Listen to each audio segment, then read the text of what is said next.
Eventually it'll do it. It's thinking. Hey, there it is. Welcome everybody. Tonight, Director's Spotlight. It's Monday night, and we're going to be talking about horror legend John Carpenter. And tonight I am joined here by my good pal Marty, the Trash Picture Show, and my other good friend who we haven't seen on the show for a very long time, which is totally my bad, Filthy Dan. Yeah, guys, John Carpenter. What do you think? He's king. The man's a fucking. He's a god. He's fucking. When it comes to cult horror, there is second to none. Carpenter's a legend. Yeah, he's like he's actually one of the most realist guys from the Hollywood sort of scene. Like, he doesn't dress like a Hollywood guy. He doesn't do like the Hollywood snob stuff. He just regular ass guy, just wants to make movies. Well, he kind of now he wants to just smoke weed and play video games, but he also loves movies, which is cool. Yeah, I was surprised. He's actually really into video games, which I found surprising because, you know, that's weird. Yeah, so that makes me feel weird because, like, I'm not even 30 and I don't even play video games all that much. And I'm thinking, wow, this guy who I look up to as a filmmaker and a creative mind, he's like 50 years worth of technology's worth ahead of me there. Like, so I don't know. that was just one of those absolute mind-blowing trivial bits there. Like, wow, Carpenter's a gamer. Who would have thunk it? Yeah, I certainly would have never thought of that. I think the kind of thing that really kind of shone through as his love of video games was he does consider the Tin video game, which came out in 2003, 2004, to be canonical. He says that's his canonical sequel, and he actually turns up. He voices and give his likeness to the character of Dr. Faraday in the Tin game, if I'm not mistaken. So yeah, he loves these games, and he also done. There's another fucking kind of survival horror shooter. I'm after forgetting the name of it. If someone knows, drop it in. But he co-wrote the story to that. Yeah, that was, and Fear. I don't remember the name of that. Fear is the game. Hell yeah. Yeah. That's on what is that, like Xbox One or something? No, Xbox 360. That one good. The first 3 came out in Xbox 360. Oh, sweet. That means I can actually play that one if I ever get around to getting back into playing video games. Who has the time anyway? I don't know. I don't. Or I do, but I don't use it wisely. Yeah. Anyway, so John Carpenter, he was born John Howard Carpenter in Carthage, New York, on January 16th, 1948. So he's a January baby. It's kind of cool. Oh yeah. Eventually, I think he. Fuck. Where did I put it? Oh, I didn't even put that in my notes. Wow, that's incredibly handy. He'd move away to Jesus. Was it Kansas? I can't remember for the life of me, and I just looked this over this morning. Marty, Dan, you guys remember where he moved to and reestablished as a kid?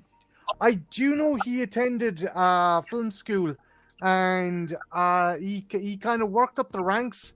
And his first indie movie was with Dan O'Bannon, Dark Star, which was kind of ironically the inception for Alien. Yeah, I know he worked with Dan O'Bannon earlier on.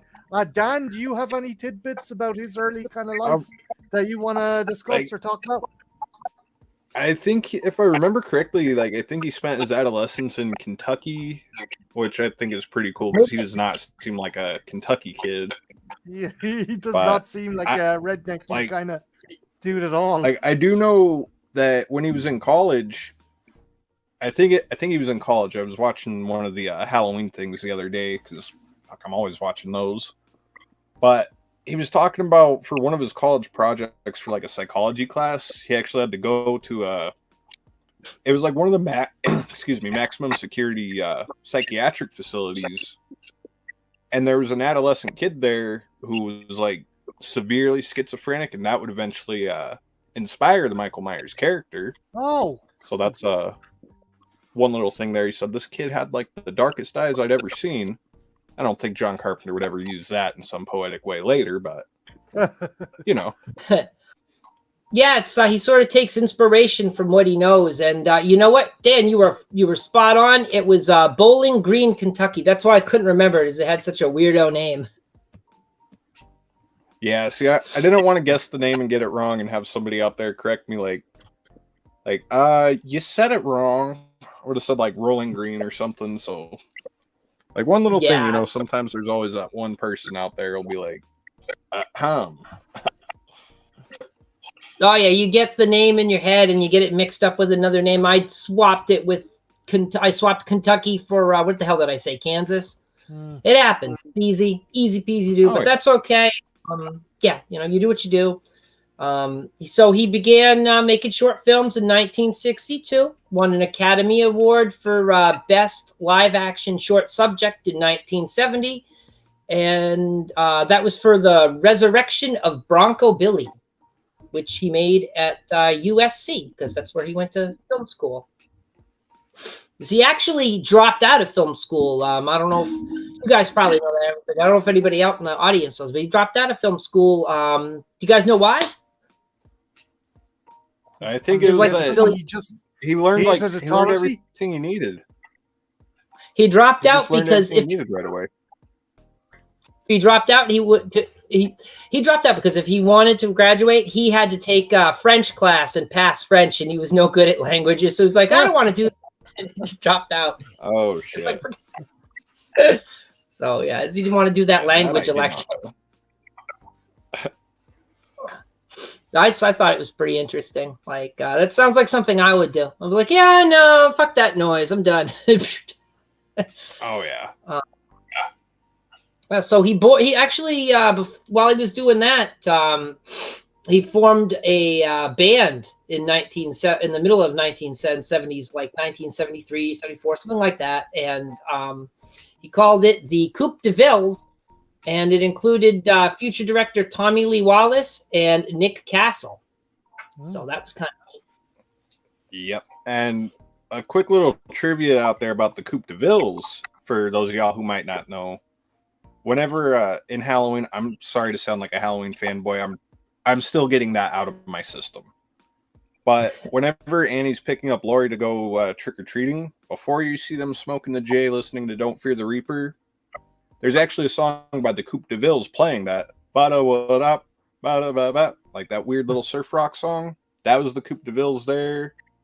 And, of course, the Big Trouble in Little China song was technically the Coupe de Villes. And that is one of the weirdest fucking music videos I have ever seen in my life. Yeah, it's just him on the keyboard with the fucking shades. I remember that video. It's fucking brilliant. It would have been really weird because if his film career didn't kind of take off, then stumbled, and then kind of meandered, then take off, then stumbled, and take off again, he could have become he would have been like just a rock star, or maybe not, or something, because he had the band, he had everything, and he has such a musical background because his father was a music professor. Yep. Just kind of cool. Heavily influenced there, you know? So another fun little personal fact about him is, much like me, he's a Godzilla fan. So of course he makes good films. Why not? Everyone likes Godzilla, right? Got to throw those sweaty Japanese guys around. Put some rubber mounts on him. Just put him in that model city. Smash it up. Yep. You know? And he took a lot of inspiration from the original Godzilla film, the one from 1954, Gojira. Of course, he probably would have seen the American version and not the Japanese version. Both versions are good, but, you know, Anyway, that's a neat little tidbit. He also, I mentioned flops in his career, and I might even come back to this fact because, you know what? I'm going to come back to that. You'll all just have to wait and see. Yeah, so he's also a big fan of Sergio Leone, and he cast Lee Van Cleef in Escape from New York because of that work that he did with Leone. So that's kind of cool. He loves Leone, and he's a big Western fan, particularly Howard Hawks. If you've seen Assault on Precinct 13, there's so many scenes like where Austin Stoker throws the shotgun to one of the characters. That's directly taken from, I think, Rio Bravo. I could be wrong, but I think it's taken from Rio Bravo. And the blood scene is kind of a throwback to another scene in, I think, Rio Bravo, where blood falls into someone's whiskey. It's again, Carpenter, like you said, huge Leone fan, huge Howard Hawks fan. Obviously, because he done a reimagining. I'm not going to say remake, reimagining of Hawks, the Tin from Another World as well. Yeah.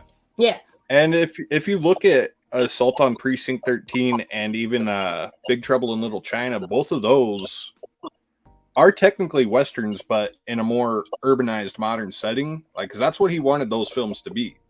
Like, if you look at the plot of Precinct 13, it's basically Rio Bravo and Night of the Living Dead just kind of converging and just taking place in the 70s. Whereas Big Trouble in Little China we'll probably get to later. That was supposed to be like a Western, but with the Asians coming over from Asia into the California there. Like the whole Chinatown, that should have been like a 19th century period piece, I think is what he wanted that to be. So it would have been like a badass Western there with the martial arts flying for good measure. Yeah, and it was actually rushed out. They rushed that movie out to compete with The Golden Child, which originally Carpenter was going to work on, but ended up not doing. So, yeah. If I could find my little thing about that, I could actually give you like a more thing about this. Is why I use pen and paper, folks. Yeah, hold on. I think I've got it. It's like all over the place. Anyway, yeah. So they wrote. It was supposed to be the gains of Buckaroo. Where the hell is it? I know I wrote it down, or I thought I did. Yeah, here it is. Here it is. So the studio hired Carpenter to direct Big Trouble in Little China. Oh wait, yeah, no. Oh, Jesus Christ! Direct the film and rushed Big Trouble in China into production, so it'd be released before Eddie Murphy's The Golden Child, which was slated to come out around the same time. So, yeah. Yeah, I can totally understand why, because both were kind of martial arts, Asian supernatural comedies, and Eddie Murphy was bankable at the time. Like Kurt Russell was big, but he wasn't fucking Eddie Murphy big. And that would have been a different movie altogether if he'd done Golden Child, huh? Yeah. Although, there's another movie that it would be even bigger difference if he'd gone and directed it. And it didn't happen. Let's see. So yeah, here's a little story about this. He made Starman, right? And then after this footage of Starman was seen by the executive producer of the Superman film series, Salkind, he offered John Carpenter the chance to direct his next fantasy epic, which was Santa Claus the movie. Which, how would that have been if it had been John Carpenter? Was that the one with fucking Dudley Moore and fucking the Lebowski? With Santa, Old Man Lebowski. Dudley Moore and John Lithgow. Yep, that was the very one. And they offered it to him, and he told them he wants to think about it. So he went home and he thought about it for about 2 seconds, and he wrote down a list of demands. So he's like, give me a day. I'll go home. I'll come right back. Let me think about it. So he did that, right? And he comes back with his demands 24 hours later. And his list of requirements are as such: 100% creative control, the right to assume script writing duties, being able to co-compose the film's musical score, total editorial control, and the casting of Brian Dennehy as Santa Claus. Oh, and a $5 million sign-on fee, which was the same amount that they were paying to Dudley Moore. He either really didn't want that gig, or he's just going to chance his arm and see how bad they wanted him first. Yeah, that's like a "please don't hire me" type of tactic. Oh, fuck yes. Sounds like it. Yeah, so that didn't happen, and then he ended up going on to do Big Trouble in Little China, and the film it got positive reviews, but it didn't really do well. It cost. Oh wait, no, where the hell is it? For Christ's sakes, it cost $25 million, and it only brought in like $11.1 million. So it was, gone. And of course, with that, he kind of became disillusioned with Hollywood and decided to go back to making independent films. So we all sort of won there. Nice. Yeah, it's one of those. It could have been a win. It could have been a loss, but I still think he would have made the movies he wanted to make, even if he got accepted into the big Hollywood circle. But his films, I feel like, would have sort of lacked a certain amount of heart afterward, so it would have been a little weird. Yeah, and he might have lost more control on each project because they're big on 100%. that. Like I could never see him making, say, Within About the Madness within the fucking Hollywood system. Like, it's just our fucking Prince of Darkness and stuff. Just those movies were just so out there and radical. Yeah, and he went to Prince of Darkness right after Big Trouble in Little China, if I remember that right. Yep. I'm not. That's correct. Looking right at it. Before I even move on from Big Trouble in Little China, which I'm sure we'll circle back again, it was originally written to be more westerny, and the studio, it ended up bringing in W.D. Richter, who was a veteran script doctor and director of The Adventures of Buckaroo Banzai. And he was supposed to rewrite the script and kind of make it fit and flow a little bit more. Wait. They got the director of Buckaroo Banzai to smooth out. Buckaroo fucking Banzai to smooth out a script. Does anyone else see the fucking... I love Buckaroo Banzai. It's pants on head fucking mental. But you don't get that guy to fucking streamline a fucking... Seriously, what the Jesus fuck? That made, like, because I haven't seen Buckaroo Banzai, but I'm gonna guess maybe that's where a lot of the humor comes into play for Big Trouble in Little China. And I mean, for all we know, John could have told him too, hey, we're trying to make a film that people are going to want to take somewhat serious. Remember who has the control here. So I'm sure John kind of had to pull him back a couple points. But yeah, I have to give Buckaroo Banzai a look just to sort of get an idea what the fuck kind of lunacy that was. It's not a movie so much as an experience. Peter Weller plays a secret agent / rock star / astrophysicist, scientist with his band who are trying to fight changeling fucking reptilian aliens. He's joined by Jeff Goldblum as a cowboy, a couple of lads who look like they're a cross between the Beach Boys and Duran Duran. It's fucking insane. It's fucking wonderful. You have to see it to fucking believe it. Wow. It's a little nutty. But going back to it, apparently the script, it was so much of a problem that Richter said it's a dreadful screenplay, It happens often with scripts and that are bought, and there's no intention that the original writers will stay on. So, it was a mess. He took out everything or almost everything from the original script except for the Lopan story. So I'm shocked again. Wow. I like Buckaroo Banzai, but it's bizarre that was the guy who was brought in and apparently streamlined it. Yeah, like that was their savior apparently. But yeah, what can you do, right? Strange. Yeah, so that happened, and then let's see. Oh, you know what? I didn't even go over the films, and I'm going to go over them real quick. I got 2 lists here, and I think I'm going to do the director's credits because the production credits are really, really extensive and long.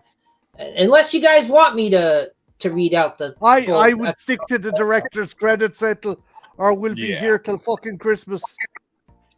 Yeah, well, yeah, you're right. It's director's spotlight, not producer's spotlight. So here we go. All right. In 1959, he directed Captain Voyeur, which was a short film. 1974, he did Dark Star. 76, he did Assault on Precinct 13. He did 1978, he did Halloween. In 1978, he did Someone's Watching Me. 1979, he did Elvis. In 1980, he did The Fog. 81, Escape from New York. 82, The Thing. 83, Christine. 84, Starman. 86, Big Trouble in Little China. 87, Prince of Darkness.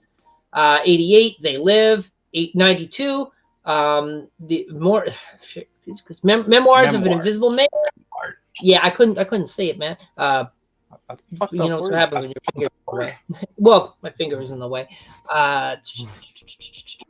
Body Bags in 1993. In the Mouth of Madness in 95. Village of the Damned 95. Escape from LA 96. Vampires 98. 2001 Ghosts of Mars. 2005 Masters of Horror. 2005 Cigarette Burns. 2006 Pro-Life. And 2010 The Ward. And currently, right now, he is working on a series for Netflix where he's directing a film in Prague from the comfort of his living room.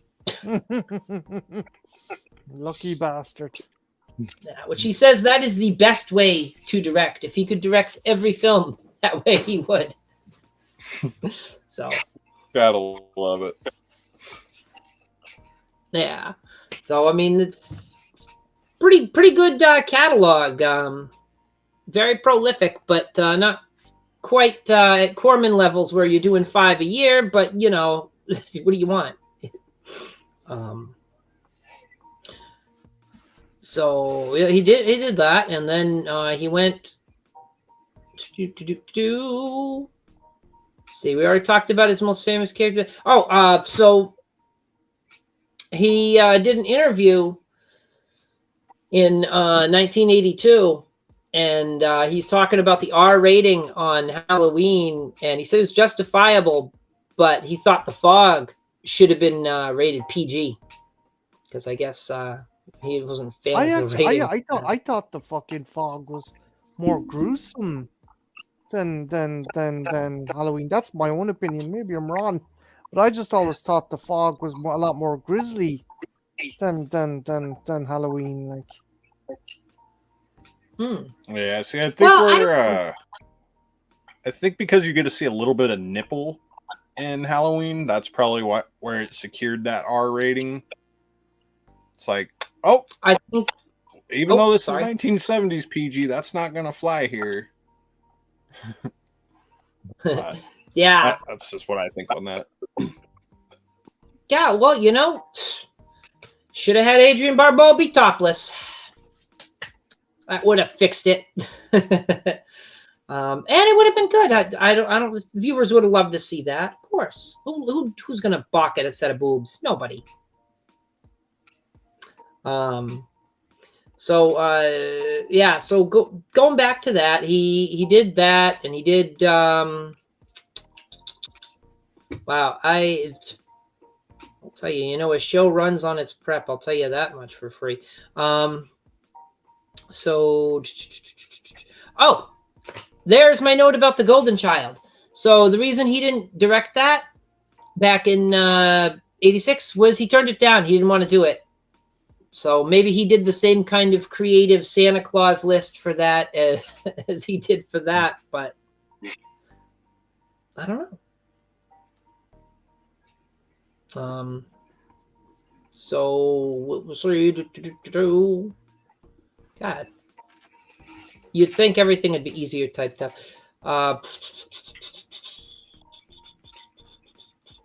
Oh, so when he made the sequel to Halloween 2, the reason he didn't direct it was because he didn't want to do the same film twice, which I don't consider it the same film, but I mean, it's the same characters, it's the same night. I don't know, would feel a little repetitive. Oh yeah. It didn't feel so much as a sequel as just an extension of the first film. I mean, it's like you just added on another fucking hour and a half onto the original, and it's like, hey, we brought back Laurie Strode and Dr. Loomis, and our new characters are Laurie Strode's terrible wig and all these fuckers in the hospital. Have at it. Yeah, which I don't know. That movie gets a lot of heat that I don't think it really deserves. Like, people complain about the hospital. Oh, it's not as scary, and she's sort of lumbering around because her leg's fucked up. And I'm like, I don't know. I mean, it's not bad. I enjoyed it. I thought it was an interesting. I don't mind it, Ethel, but that fucking wig. Oh my god, that fucking. Sorry, Dan. Sorry, it's just I don't like that wig. It's funny. I actually think that the wig in Halloween 2 almost looks better than her real hair in the first Halloween, so that's kind of where I'm at on that. It's like, really? I don't know why. I don't know why. What's your thoughts, Dan, on Halloween 2 as a whole, as a movie? Well, so Halloween 2 on its own, it's all right. It's just sort of there. But as a continuation of the 78 film, it's like a perfect little bookend. Like, it's just a perfect little extension, but on its own, it doesn't do a whole lot for me. Like, I like the whole idea of, oh, this little town's starting to freak out because they know that a killer is sort of on the lam. Over the last couple of years, I've more or less gotten over the brother-sister twist that one pulls out of its ass. Surprised there if no one's seen that. But, I don't know, it's all right, but on its own, it might be near the bottom half of the ranking for me. Would you think it would have been a little bit better, or maybe get a little less heat, if they hadn't explained like their relationship to each other? Like, if we didn't find out that, oh, they're sister and brother, like if they'd left it ambiguous and they just didn't give him a reason. So I think if they would have done something more like Rob Zombie's Halloween 2, where you actually give Laurie that catharsis, like let her know, let her hear it from the horse's mouth or somebody that, hey, you're related to this guy who just happened to break out and randomly chase you previously. Yeah, that's your brother. Yeah. To sort of see her have a reaction to that would have been nice, because we never get that in the original continuity. If you think about it, we get Halloween 1, Halloween 2, and then in H2O, it's 20 years later, and she's like, yeah, well, Michael is my brother, so, I'm a little fucked up. Yeah, but I would like to see you hearing that news. That could have helped give some impact there. Yeah, there was, like, while Jamie Lee Curtis did come back, she wasn't, like, she was key to the plot, but she didn't play a pivotal role until the end. And as Dan said, like, that's all well and good, Loomis and the nurse sussing out that Michael is Laurie's sister, but there's no punch because Laurie doesn't get that information. So it's like, exactly. Yeah, it doesn't do much. Maybe it would have been a little bit better if they'd done that and had like a real scene to have her kind of deal with it and grapple with that knowledge. But I always thought like it might be better if they just didn't even explain it. Just like, Oh no, he's still alive. Oh, he's trying to kill her because he's a completionist. Yeah. Ethel, would you be okay if I just ran some questions towards Dan about the first Halloween? Yeah, absolutely. Dan, what? You're an absolute fanboy for Halloween, the original Halloween, in a good way, because there's some guys that are just fucking blatant. Michael Myers, for you, fucking you love it for a reason, not because it's part of the pop culture zeitgeist, but for its filmmaking and for its characterization. Just, do you think it still holds up, and why does it still hold up in your eyes? So it's because, and I might sound like I'm quoting Carpenter here and riding the man's nuts, but hey, that's what we're here to do tonight, right? But yeah, I think that it's the simplicity of the story. The basic idea that there's someone out there who wants to kill you and you don't know why. Like, if you take... So removing all the sequels from your mind, just looking at the first Halloween on its own. This is just some guy who, when he was a kid, kills his sister, gets locked up for 15 years, comes back, and randomly targets this girl because he just happened to see her. Sparks something in his mind, or whatever you would call the gray he's got going on there. And he just follows you, and it plays into that whole fear of the unknown. Why is this guy? Who is this guy? What drives him? We don't know. And when the film ends and he's gone, it's like, is he coming back up the stairs? Is he running down the street? Did he die in a bush in the next yard? Like, because if we didn't have the sequel, we don't know where he went. He just disappears into the ether, almost like a ghost. I guess, short answer, yes, it holds up because it does play on that fear of the unknown, and because it is sort of a nightmare coming into the middle of suburbia. Like, you feel safe in your neighborhood, but when Michael Myers is out and about, all that safety goes out the window, kind of like he did. Yeah, you make a good point as well, that he just disappears after the movie, because, like, again, the movie, he is a fantastical kind of boogeyman. But there is an element to real life. Some fuckers can just come out of nowhere, murder a bunch of people, and then disappear. Like, you've got, like, fucking Jack the Ripper. You've got bunches of other serial killers who just fucking come, do horrible shit, and then disappear, and there was no rhyme, reason, or fucking even chance to capture them. And that's a fucking scary concept to try and fathom as well. There's a pretty cool ending, which, by the way, we probably should. You know what? It's 19. If you haven't seen Halloween yet, you go watch it. Be like, what the hell are you doing? Go do it. But it's a great ending. It's a great ending. Like, I remember the first time I saw that, I'm thinking, oh, he's going to be dead. They'll take his mask off. Something's going to happen. Then it pans down and whew, darkness there and nothing more. He's just gone. Again, Brian has made another good example there. Fucking the Zodiac Killer. Yeah, that motherfucker caused all kinds of fucking trouble, and just vapor. Yeah, so they don't know. They don't know what happened. I don't know. I don't know. The Texarkana Moonlight Killer or whatever, the town that dreaded sundown guy. Yeah, like that was a real case, and fucking 70 years later, they still have no damn clue what went on down there. Yeah, well, it's a mystery. But I always liked that ending, and I thought that made the film, and it almost feels like, I mean, the second one's good and it works, but maybe that's a further point of irritation for fans, is it does kind of mess it up that, oh, well, we find out what happens after. Like, maybe it should have just been one film. I enjoy to, as I said before, and I'm with Dan, it works better as an extension rather than a sequel, as Dan said, a bookend. But there's some goofy shit in that one as well. Dan, what's the name of the guy Laurie was supposed to be going out with? Ben Meters? Bennett Tramer. Ben Tramer. And he's dressed up as Michael for some inexplicable reason. The cops stop. He's dressed up as Albino Kirk. Yeah. Albino Kirk. And all of a sudden, this fucking is it a squad car? Comes plowing into him.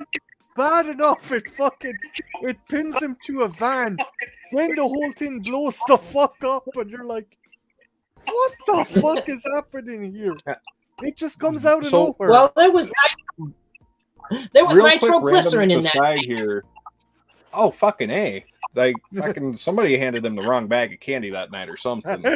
But fun fact, the cop who ran him over was actually the guy who played Michael in that film, Dick Warlock, who actually is in some of the Carpenter films that we will be discussing, Kurt Russell's stunt double. So the Carpenter connection, if you work with Carpenter on one project, he will remember working with you. You might have a job later on. You never know. Yeah, if you do good, he rehires you and brings you back in. He talked about it in an interview. He said, these are the people I can depend on, Kurt Russell, Donald Pleasance. These are the people I can get, and I put them in there, and I know, So, yeah, that's why he does even it. Smaller acting bits, like even smaller roles for guys like George Buckflower, Peter Jason, Marion Chambers. What was Nancy Stevens? She comes up a few times. Buck Flower made his career out of being a fucking bum and a homeless person. Oh yeah. Every Carpenter flick, it was like, we need a bum. Get Buck Flower. Yeah. Except in They Live, he starts out that way, and he seems like he's doing okay. Like he sells out, and he's starting to do okay with himself. What was it in Starman? He's holding down a job as a dishwasher, so I'm like, I kind of make the joke when I'm doing the Carpenter series, like talking about the frequent collaborators. Every time I come on Buckflower, wow, that sounded dirty. But whenever I come up to George Buckflower in that, I kind of have this little interconnected saga that him as a person or character is sort of living. It's like, yeah, this bum, he somehow got resurrected from dying in the fog. Now he's kind of stuck in New York. Oh, now he's trying to bring himself up. He's a fry cook. Oh, he's a bum again. Oh, now he's an alcoholic. Who knew? So it's a lot of fun just playing. It's like a Where's Waldo, because you've got so many frequent people coming in and out of his films. Like, some of them are roles so small you wouldn't even realize they were in his films twice. Like in Starman, what was he? I think he was like a lieutenant major or something. He was the guy who kept reporting to the bad guy. That was actually Dr. Wynn, who's coming out of the fucking institution with Dr. Loomis in Halloween there. He's like, I'm not responsible, Sam. It's like, hey, I already learned to drive. I don't know. Haddonfield's far away. That guy was one of the army guys in Starman. So I guess the point there is you'll see people in every one of his films who are... It's an intertwining thing. Yeah.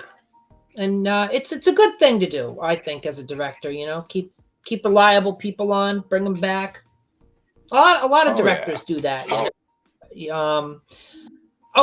Speaking of what directors do, usually I try to mention some sort of thing that a director does that they do all the time in almost all their movies, or at least they do it frequently enough that you notice, like Steven Spielberg with the Spotlight and Ridley Scott with his Fog. John Carpenter, do you guys know what I'm going to mention?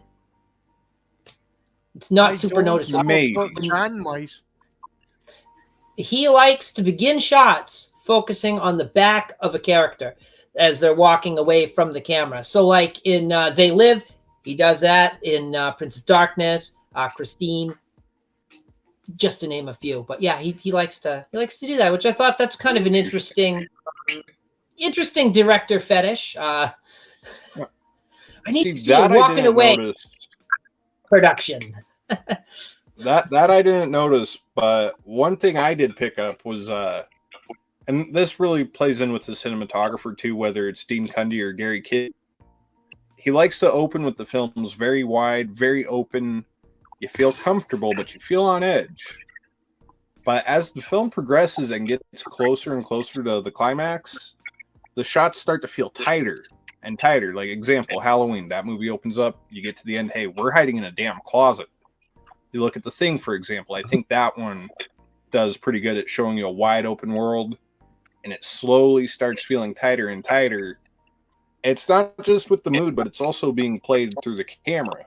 If you just go through and watch his films over, you'll pick up on that little detail. But it's one of those things, just like you were talking, Ethel, you got to really be paying attention in some weird, I guess, nuanced kind of way to really pick that up.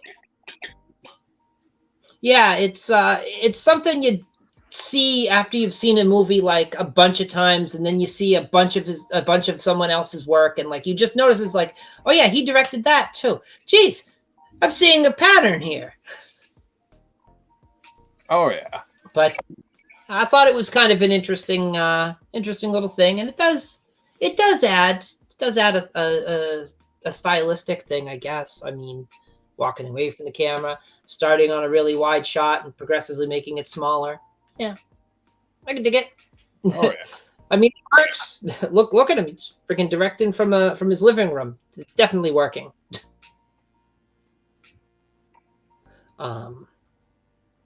Yeah. So so another thing, which is probably you guys already know, but you guys might not know. I don't know. He did compose the music for Halloween. He's got a musical background.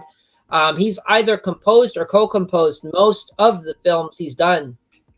He's done the music for, and he actually won a Saturn Award for Best Music for the film John Carpenter's Vampires, 1998. So yeah, and he's released 4 studio albums too, which I think didn't he just release one like this month or last month?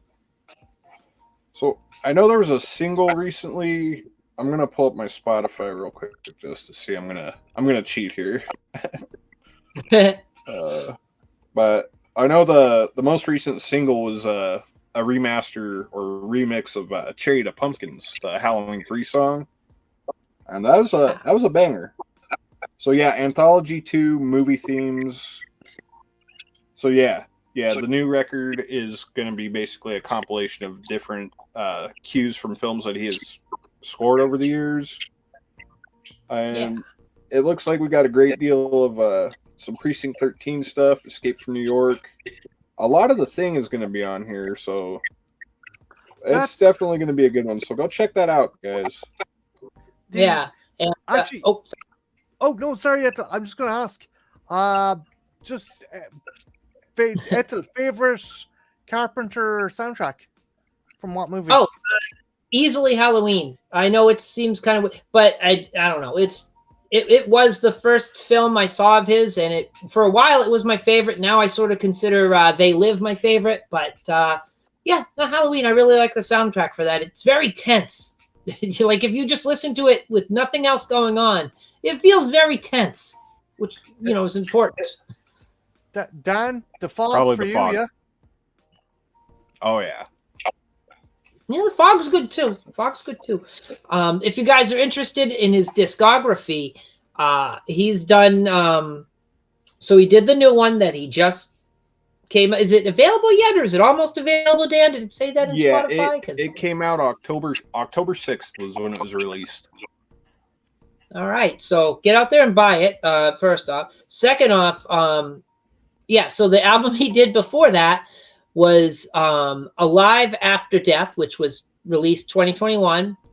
For that, he did Lost Themes 3, which was 2017, and Lost Themes 2 was before that, which was 2016. And in 2015, can you guess? Yeah, Lost Themes.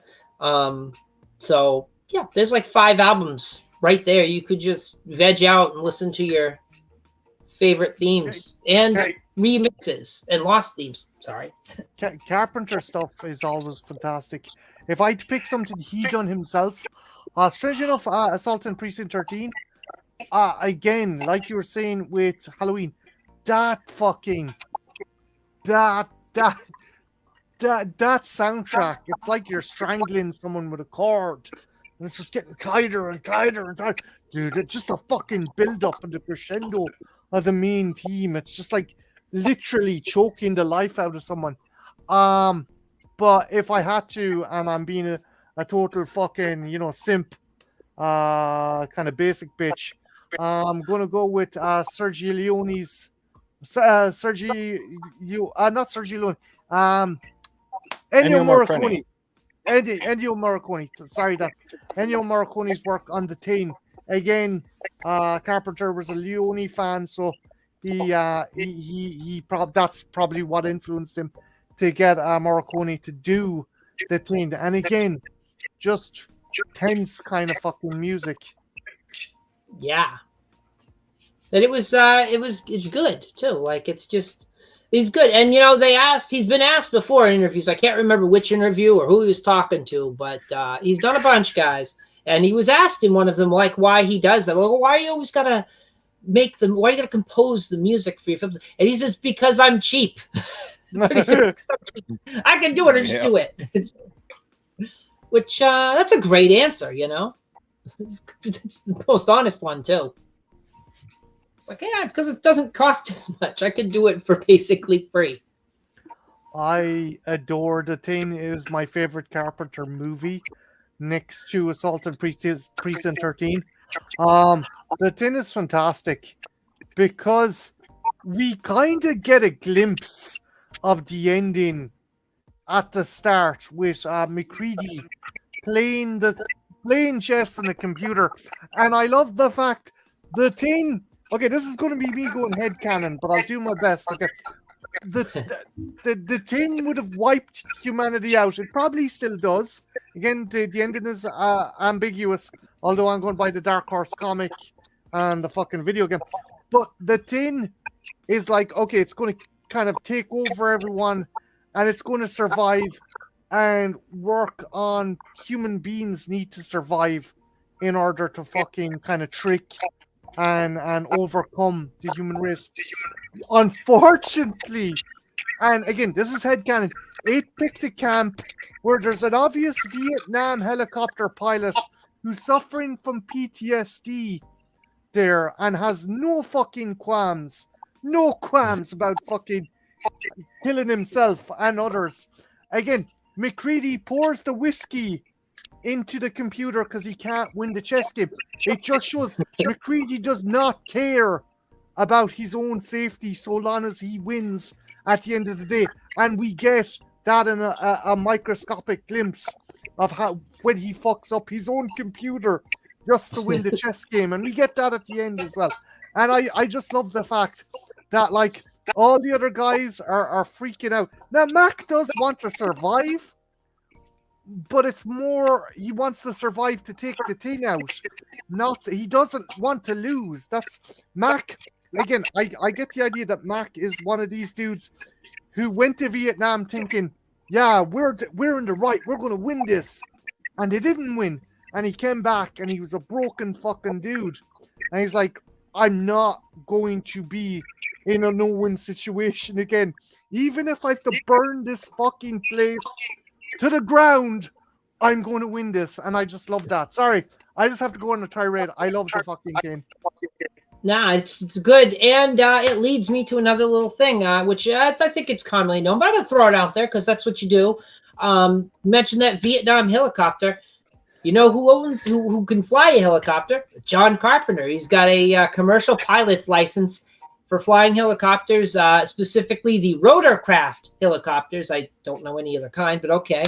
And there was actually, for some of the scenes in The Thing, he's actually flying the helicopter. And they almost had a serious accident while he was flying, which I think I've told this story before. But yeah, it's actually, you know what? I did. It was 2 years ago on Marty's channel when we did the Thing review or the discussion panel, which you guys should check out. And I'm find a link and leave it in here in the description somewhere later. But yeah, check that out.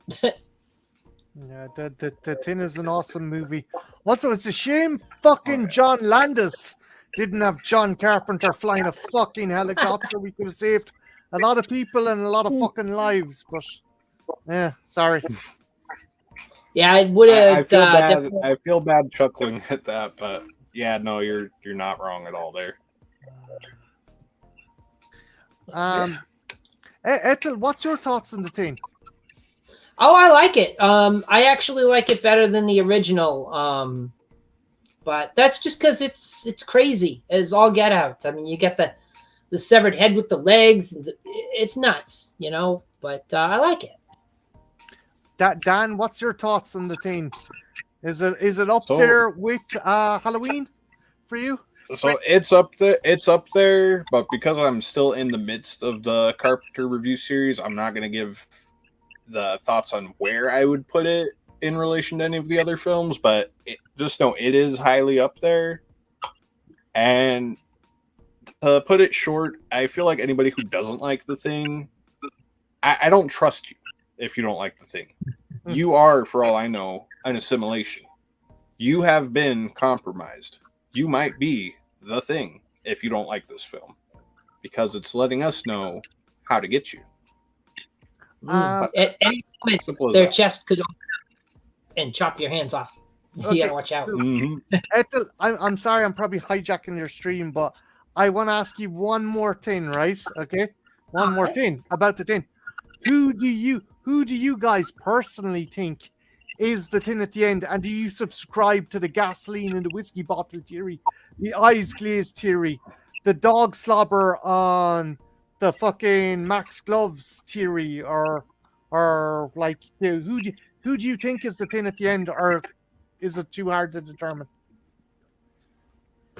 I can't suss it out. I mean, every time I see it, I'm just like, I'm not. It could be. Maybe it's McCready. I don't know. Sometimes I think it's Childs, but then there are times where I think it could be McCready, because, like, you got to think, if the Thing believes that it is each one of them, it could easily be McCready. He's just trying to eliminate them in the easiest way possible, assume control of the physical situation, eliminate anyone who is trying to question your authority. So it could have easily been McCready just with that kind of thinking by itself. But then Childs, it looks like he's wearing something completely different when he shows up at the final frame. But because it's being lit by torch and not indoor hallway lighting, it's tricky to tell. So, you know, my thought on who is the Thing at the end could change from watch to watch. There's a bunch of theories. Like, for example, Bennings, the dog jumps up on Bennings, licks his hands, and obviously gets slobber on the gloves. He gets shot then. McCready gives him the bottle of whiskey.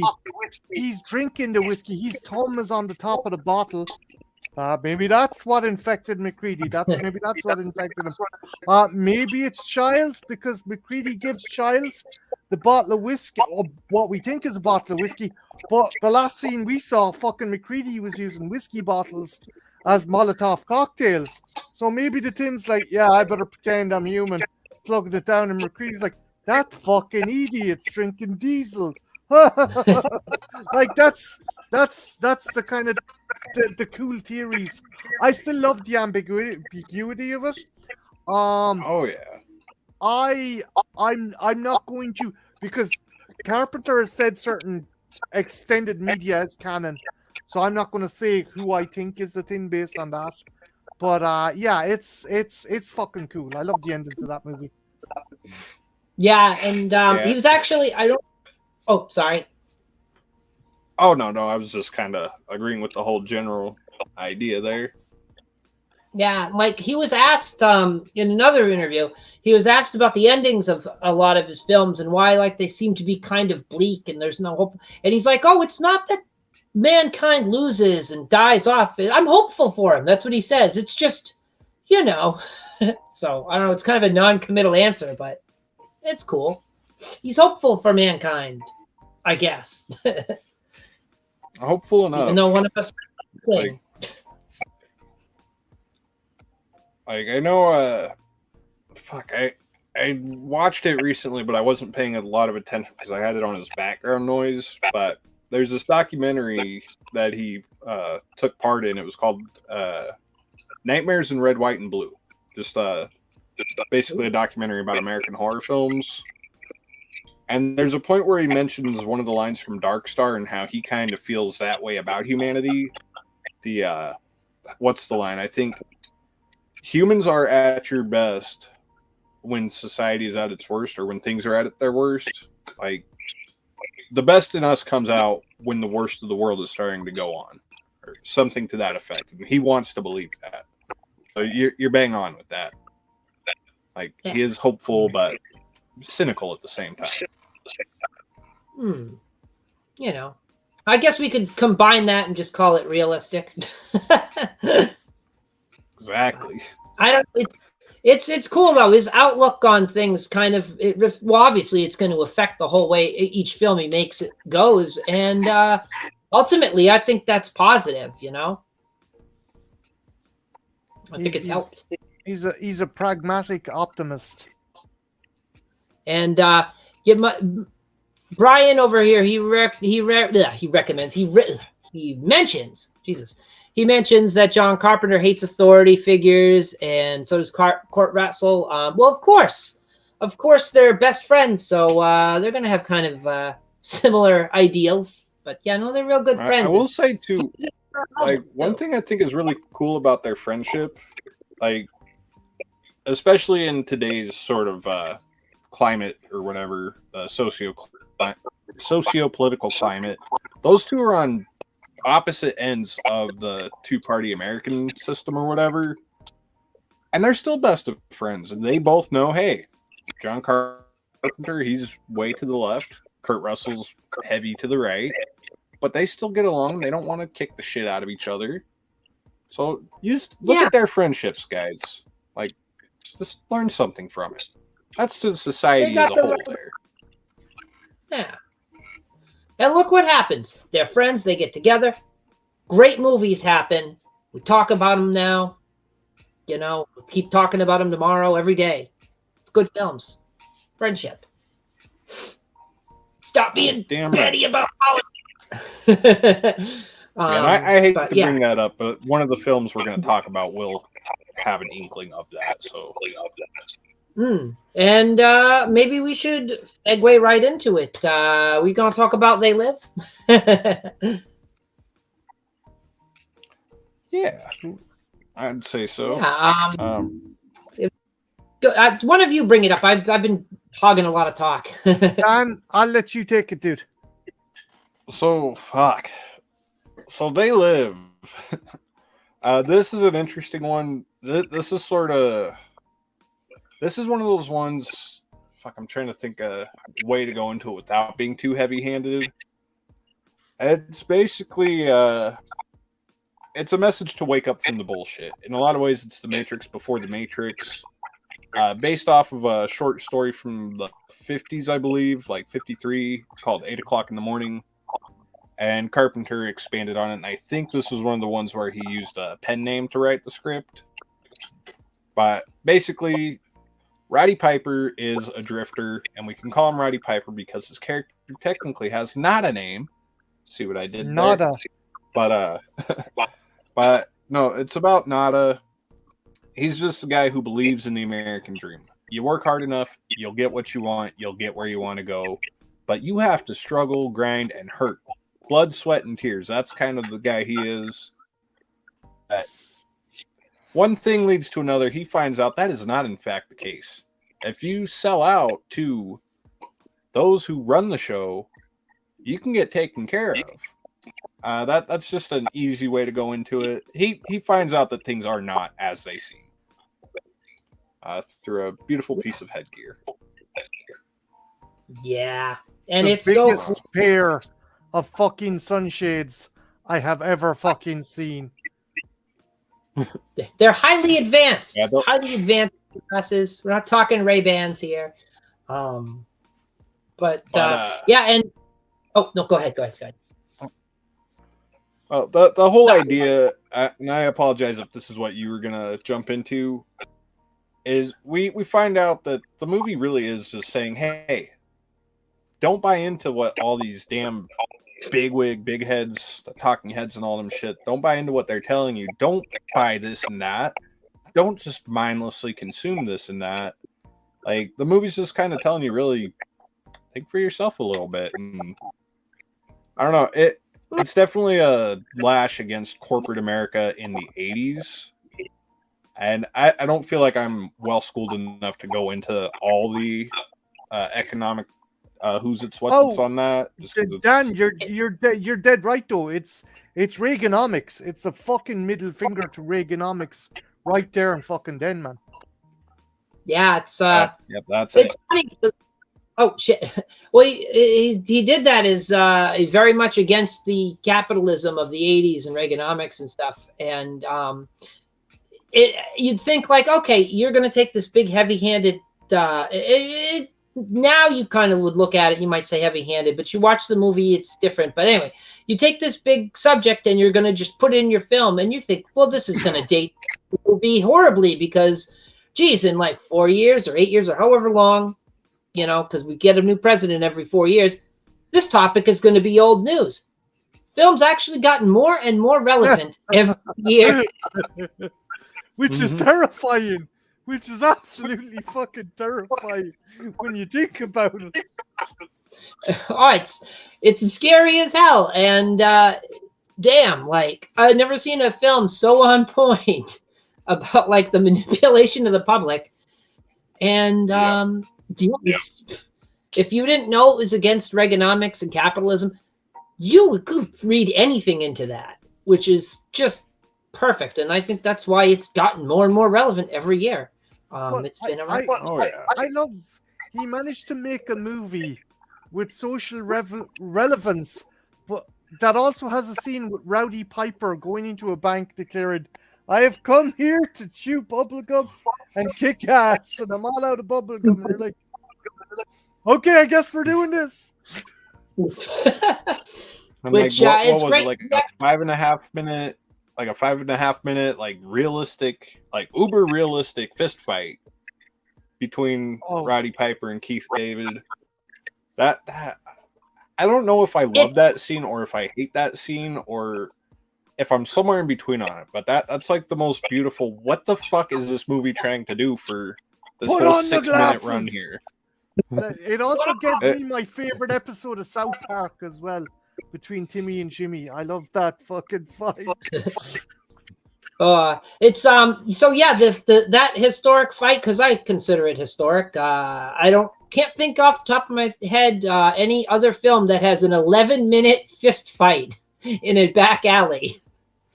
But they did it, and the whole reason we get Roddy Piper in this film is because at that time, John Carpenter, who historically was a huge wrestling fan, just got back into wrestling. So Hogan and Piper, big stars at the time. So he's like, Piper could be in this film. So he goes and he casts him. Yeah, it was like, I'm not too big on wrestling, but wasn't it like WrestleMania 3 where they met? And it was like just coming off the heels of that. It's like, I'd like to put you in a movie. Yeah, I'll take your movie role, dude. Yeah. That was like great. Modern Roddy. Yeah, well, he was great in the film. I think, it's better than his other film appearances. Not to talk too much shit about it, but no, he did a really good job in that. And we even get to see a clothesline on a police officer, which, that's oddly satisfying if you're a wrestling fan. This guy looks like fucking shit. You're okay. Well, it's my favorite John Carpenter film, Brian. I thank you, Brian. Thank you. Hell Comes to Frogtown, the best Duke Nukem movie never made. Rowdy Piper has a bomb strapped to his bollocks. He has to save a harem of women from mutant frogs and try and win the affection from Conan the Barbarian's Sandal Bergman. You cannot fucking go wrong with Hell Comes to Frogtown. Yeah, it was great. But yeah, so yeah.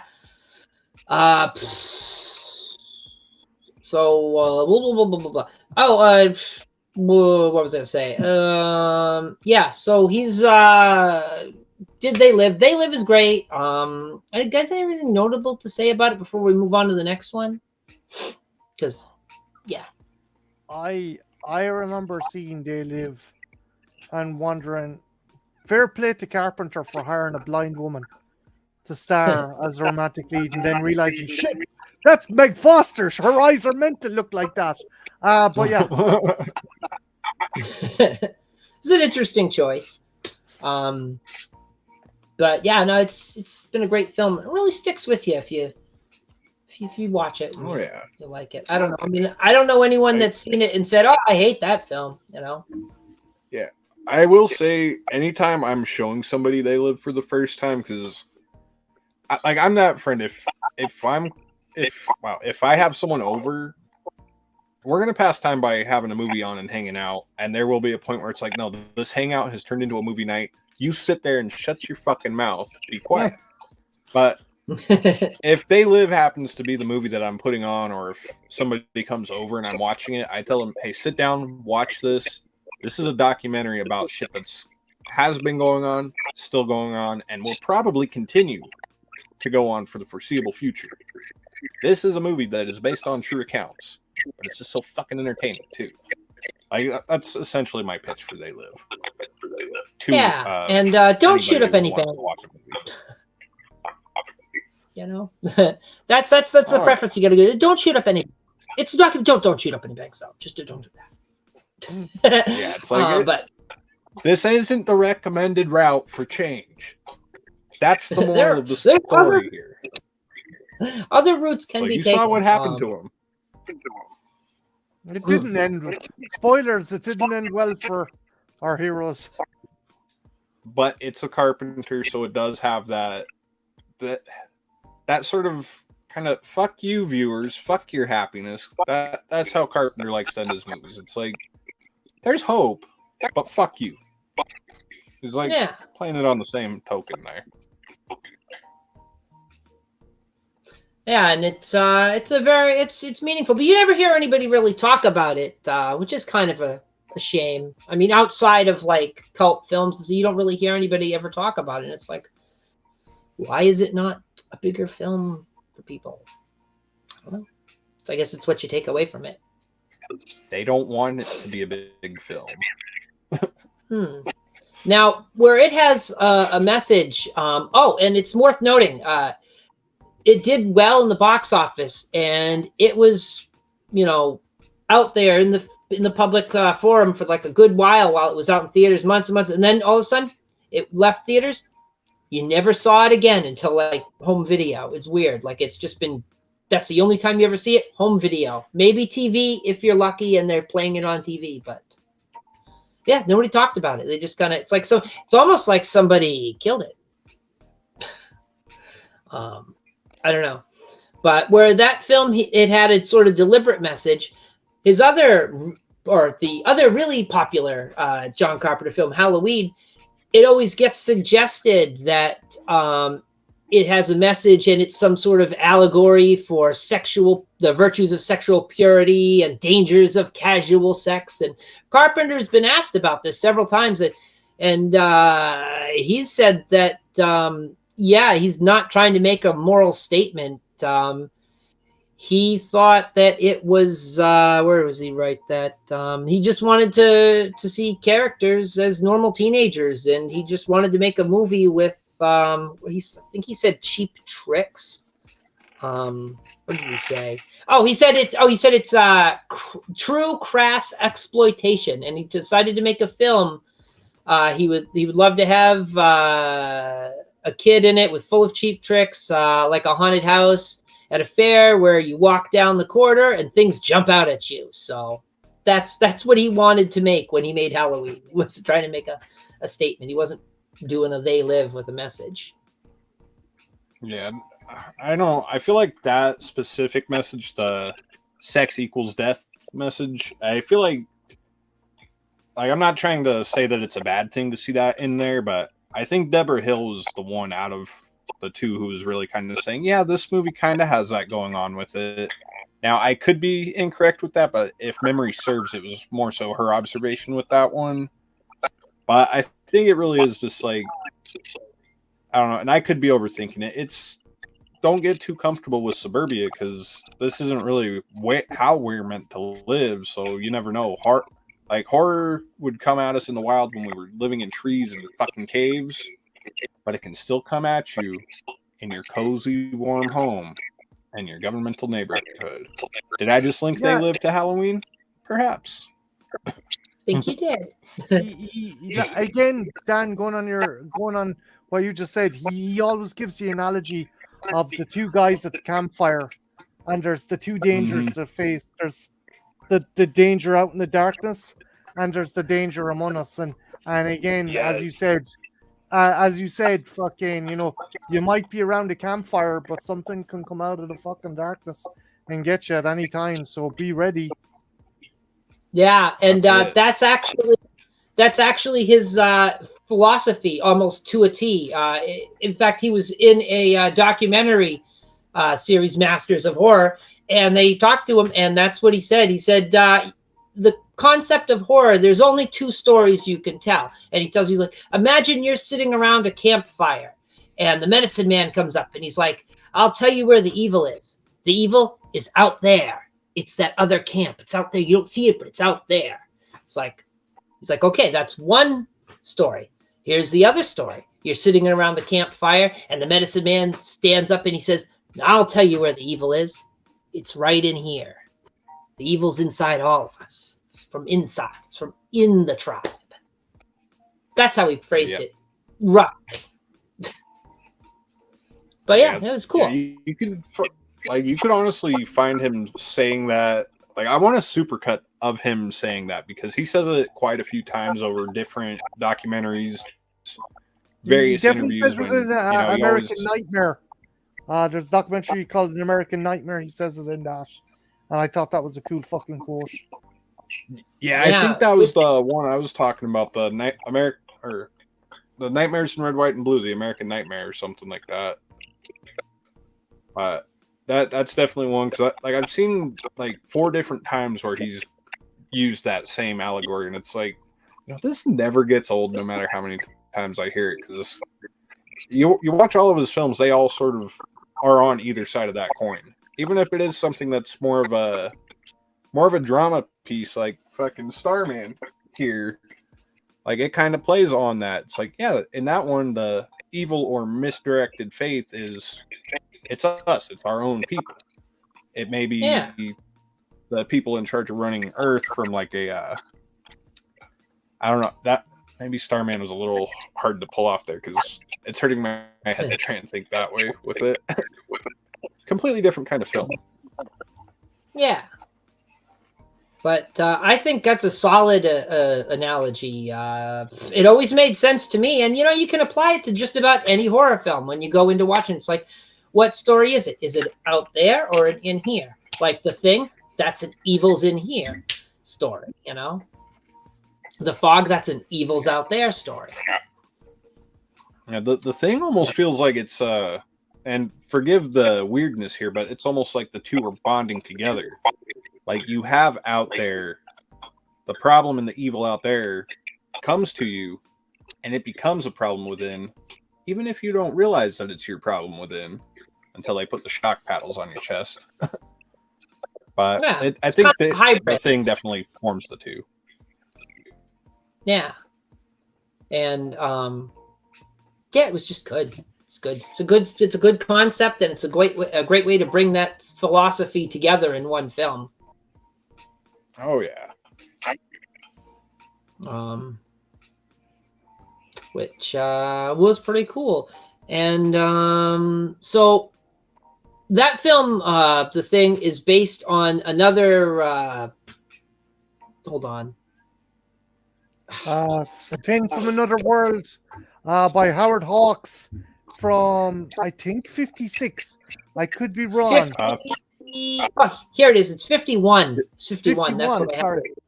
And that's all right. Which wasn't remembering it. John, sorry. John, were you going to say based on the John W. Campbell story, Who Goes There? Yep. Yeah. Yep. Yes.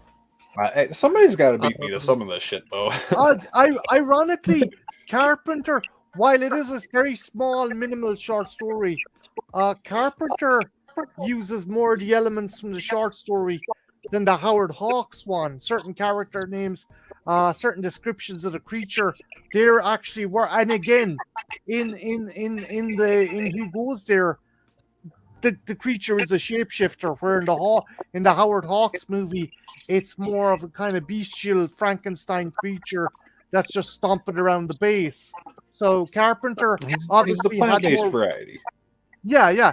Carpenter obviously had more of a reverence, as well as loving the B movie from the 50s. He did have a reverence and love and attention to the W. Campbell novel as well. Yeah, and another cool thing about The Thing is it's one of 3 films that John Carpenter calls his Apocalypse trilogy, which was The Thing, Prince of Darkness, and In the Mouth of Madness. That's what he considers his Apocalypse trilogy. So if you want to have an apocalypse night, those are your 3 films just back to back. Yep. And if anyone out there is wondering, why is he calling it the Apocalypse trilogy? Well, to tell you why without spoiling it, all of the films kind of end with this weird feeling. Like, we've talked about how all of his films in general sort of have that weird, I don't know how to feel about this kind of ending. But The Thing, Prince of Darkness, and Mouth of Madness specifically, they have a feeling, like, they leave you with this feeling of some existential, I don't know how to say that word too good. I think I said it right there. No, but it gives you this existential dread. And it's like, sure, it's the next day we sort of get that denouement sometimes, but we're left with this feeling that, yeah, anything beyond this frame, once it says black screen, you've just watched a John Carpenter movie, the world that these characters are living in is probably not going to be existing for very much longer. Even if you feel like they might have won the day. And really only once you kind of get that feeling. And yeah, I think Prince of Darkness has the most uplifting of the 3 endings there. And it still leaves you on this, oh, fuck, kind of feeling. Yeah. It still feels very bleak. That's the word he's used in the interviews. He's people when the best case scenario is Keith David and Kurt Russell freeze to fucking death at the end of a movie, you know we're not in for a fucking happy time. And that's the best case scenario. Mm-hmm. Yeah, and what can you do with that, right? You know, it's like, well, I guess we'll be right dead because that's it. You know, but just hope that is whiskey in that bottle. Yeah, or bourbon, or diesel, if you want to go on that theory. Again, everyone thinks Mac was going to try and kill himself, and then he's like, yeah, let's be a fucking child as human. Nope, he's not. I guess we're freezing to death. At least I won that chess match. Bitch. Bitch. No, it is a shame about The Thing, guys. There was one big obstacle for the film, and it didn't quite clear it. Marty, I think you know where I'm going with this. Dan, you probably know. Okay, so audiences were given 2 extraterrestrials, one really friendly, cute, and cuddly, and one that would turn into a split-head dog that would fucking bite your hands off from its disemboweled chest. Which do you think they went for? Don't take little Jimmy wrong. to see that typical family film. Take him to see my film. A guy's head rips off its chest and starts growing legs and walking around. It's a feel-good movie. Fuck, for all we know, E.T. is a sequel to The Thing. Ooh. Sure, they came out at the same time, but how do we know that? I mean, we could be being lied to with the storyline of E.T., man. The truth is out there, Mulder. I know. Well, he was dead, and he did come back to life. So I mean, the only way we would have known for sure was if Elliot tried to like kind of pound on his chest there at the end. That What would if have been ET's little fucking chest amazing. fucking open? It's like we Oh don't. boy, we don't know. that'd beat the hell out of the frog dissection scene, huh? Oh yeah. I don't know. It probably would have helped, dude. I don't know. Now I kind of want to see that. I want to live in that weird, fucked up universe where the ending of ET steals all the thunder from the thing. Where it's like, yeah, no, this is an evil alien too. We had you tricked him, falling in love with it the whole time. You joke, but you know the template for ET was a horror movie, and then I don't know, was it Kathleen Kennedy or someone said Spielberg, kids movies make a shitload of money, make it a kids movie. I think I'm with Dan on this. I want to live in the world where we've got John Carpenter's E.T., John Carpenter's The Golden Child, and John Carpenter's Santa Claus the movie. I want to see that. With Brian Dennehy.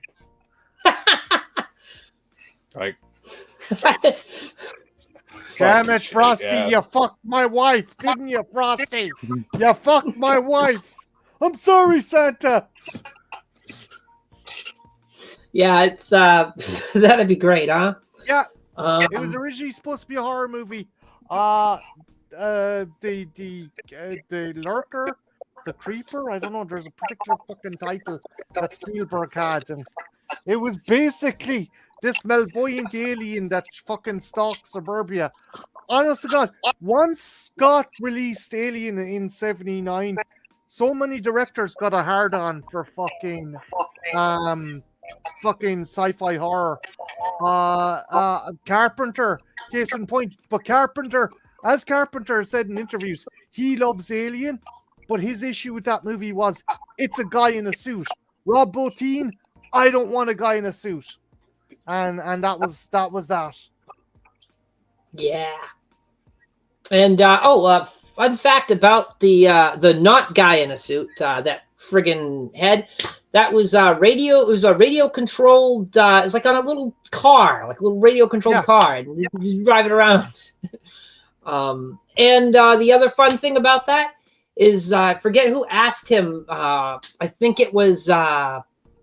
I'm losing his name, but the guy from They Live, not Roddy Piper, the other guy, the guy whose name I'm spacing. David. Thank you. I mean, we just said it like not long ago. I'm friggin' spacing it. But he asked Carpenter, like, where'd you come up with that? And he's like, oh, it came to me in a dream. So this guy has some intense nightmares. Some of the things were Carpenter's ideas, and some of them Rob Bottin came in with like fucking sketches upon sketches. And Carpenter was like, you know how to pull this shit off, right? He goes, no, but I'll give it a go. He's like, I like you, kid. And fun fact as well, Rob Bottin, fantastic fucking visual effects artist, but he suffered burnout halfway through. And while it is still a cool effect, it's definitely the weakest of the bunch. The dog, the transformed dog, that was Stan Winston. And that was essentially a hand puppet. So fucking Winston was underneath the floor, and his hand in the fucking neck of the dog puppet. And again, it's still cool, but it's definitely the weakest of the bunch. And I'm glad they got Winston to fill in for that scene. But you can definitely tell the juxtaposition of fucking Bottin's style as opposed to Stan Winston's style. And at the same time as well, Stan Winston just came in to do Bottin a solid. So he probably wasn't getting paid proper fucking rate. He's like, okay, I'm going to make a really cool puppet, but that's all it's going to be. It's not going to be really complex animatronic or anything.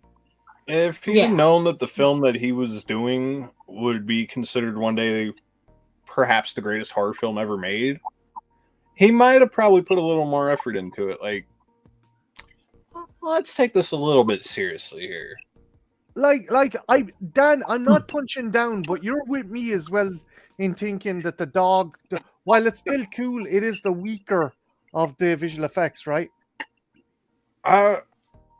Personally, for me, I think the weakest one, and it's just because of how silly it looks, is when what the fuck is the guy's name? Not Fuchs. When the dude's outside and they realize that, oh yes, this thing is on camp. When he turns around and he's just out there in the snow, he's the dumb fuck that was shot in the leg. Oh, Bennings. He's got the big claws going on. Bennings. Yeah, Bennings' fingers are elongated and stuff. There's something about that's just kind of like, that's an okay effect, but that's one I would personally consider the weakest. I'm not shitting down on the dog puppet, but it's just in comparison to the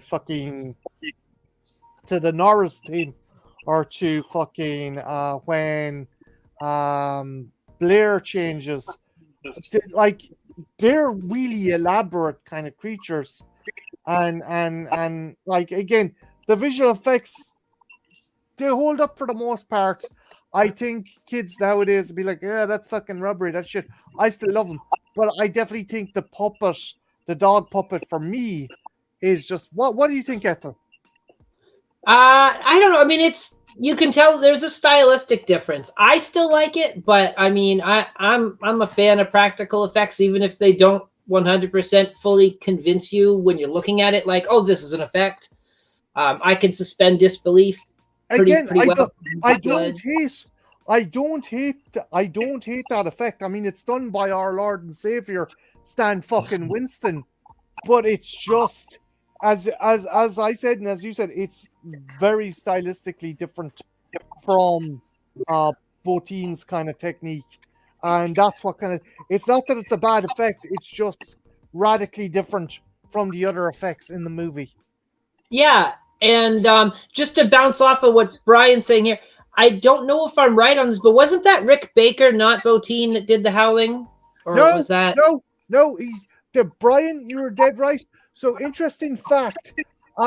Originally, Joe Dante wanted Rick Baker to do fucking the howling, but he's like, actually, this dude called John Landis just asked me to do another werewolf movie. I'm really sorry. And Joe Dante was like, fuck, what I do? Okay, I can't work for you, but I know this kid called Rob Bottin. He can work for you. So they were competing. They ended up working on competing things. So Baker, who got the Academy Award, maybe I'm wrong, he got the Academy Award for visual effects for American Werewolf in London, and Bottin kind of got fucking overshadowed. Still fantastic effects, that transformation, but he was never going to beat Rick Baker's fucking transformation in American Werewolf.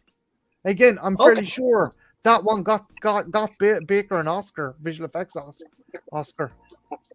He did, Brian. I could have sworn he. Hold on. Yeah, no. Go ahead, Marty. No. I honestly, Ethel, and I am 100% sure Rick Baker done the werewolf effects for American Werewolf. Bottin done the effects for for fucking The Howling. Okay, because I could have sworn. Double check me, but I'm 100% sure. Yeah. Okay, so yeah, no, he did leave it to Bottin, I guess. Jesus, why the hell? I could have sworn I remember him saying he was working on that. He was offered the gig. He was offered the gig and he was ready to fucking roll. And then John Landis said, well, I'm doing this thing for Universal. I have that bit more money. I come over, and Joe Dante was like, oh, fuck what I do. He goes, look, I'm not going to leave you in this shit. I know this kid, Bottin. He's going to fucking take over. I see where my confusion was. Is he had the job and then he left the job for American Werewolf. So that makes sense. Okay, because I'm like, why the hell does it? I remember him saying this. He had the gig, and then fucking Landis was like, I want to do this and this and this, and I'm giving you this much money to work with because it's Universal. And yeah, so he kind of went. And keep in mind as well, Baker was he was friends with Dante, but he was also collaborator with fucking Landis on a couple of things. He turned up in one of Landis's movies where he played a giant ape. I'm trying to fucking think of the name of the movie. I can't fucking. Oh, Schlock, right? I think so. Yeah. Yes, Brian's keeping score here. Make sure you write that down. On the record. I gotta say real quick, guys, I do have something I gotta go take care of real quick. I do want to thank you guys real quick for having me come on for this, but I got duty calls, just some shit I gotta go take care of real quick. But all right. You guys have a good night, though. Is there anything you want to plug before you go? There we go. So I've got the John Carpenter review series that's going to be picking back up in sometime in November, maybe December. I've got the Halloween stuff going on. If I can get this shit resolved here in a little bit, I might be hopping on my channel in a few hours to celebrate today because I didn't get today's video out. It's been doing daily content there. Otherwise, it's just kind of a free-for-all, whatever I feel like reviewing horror reviews, trying to rebrand the channel a bit.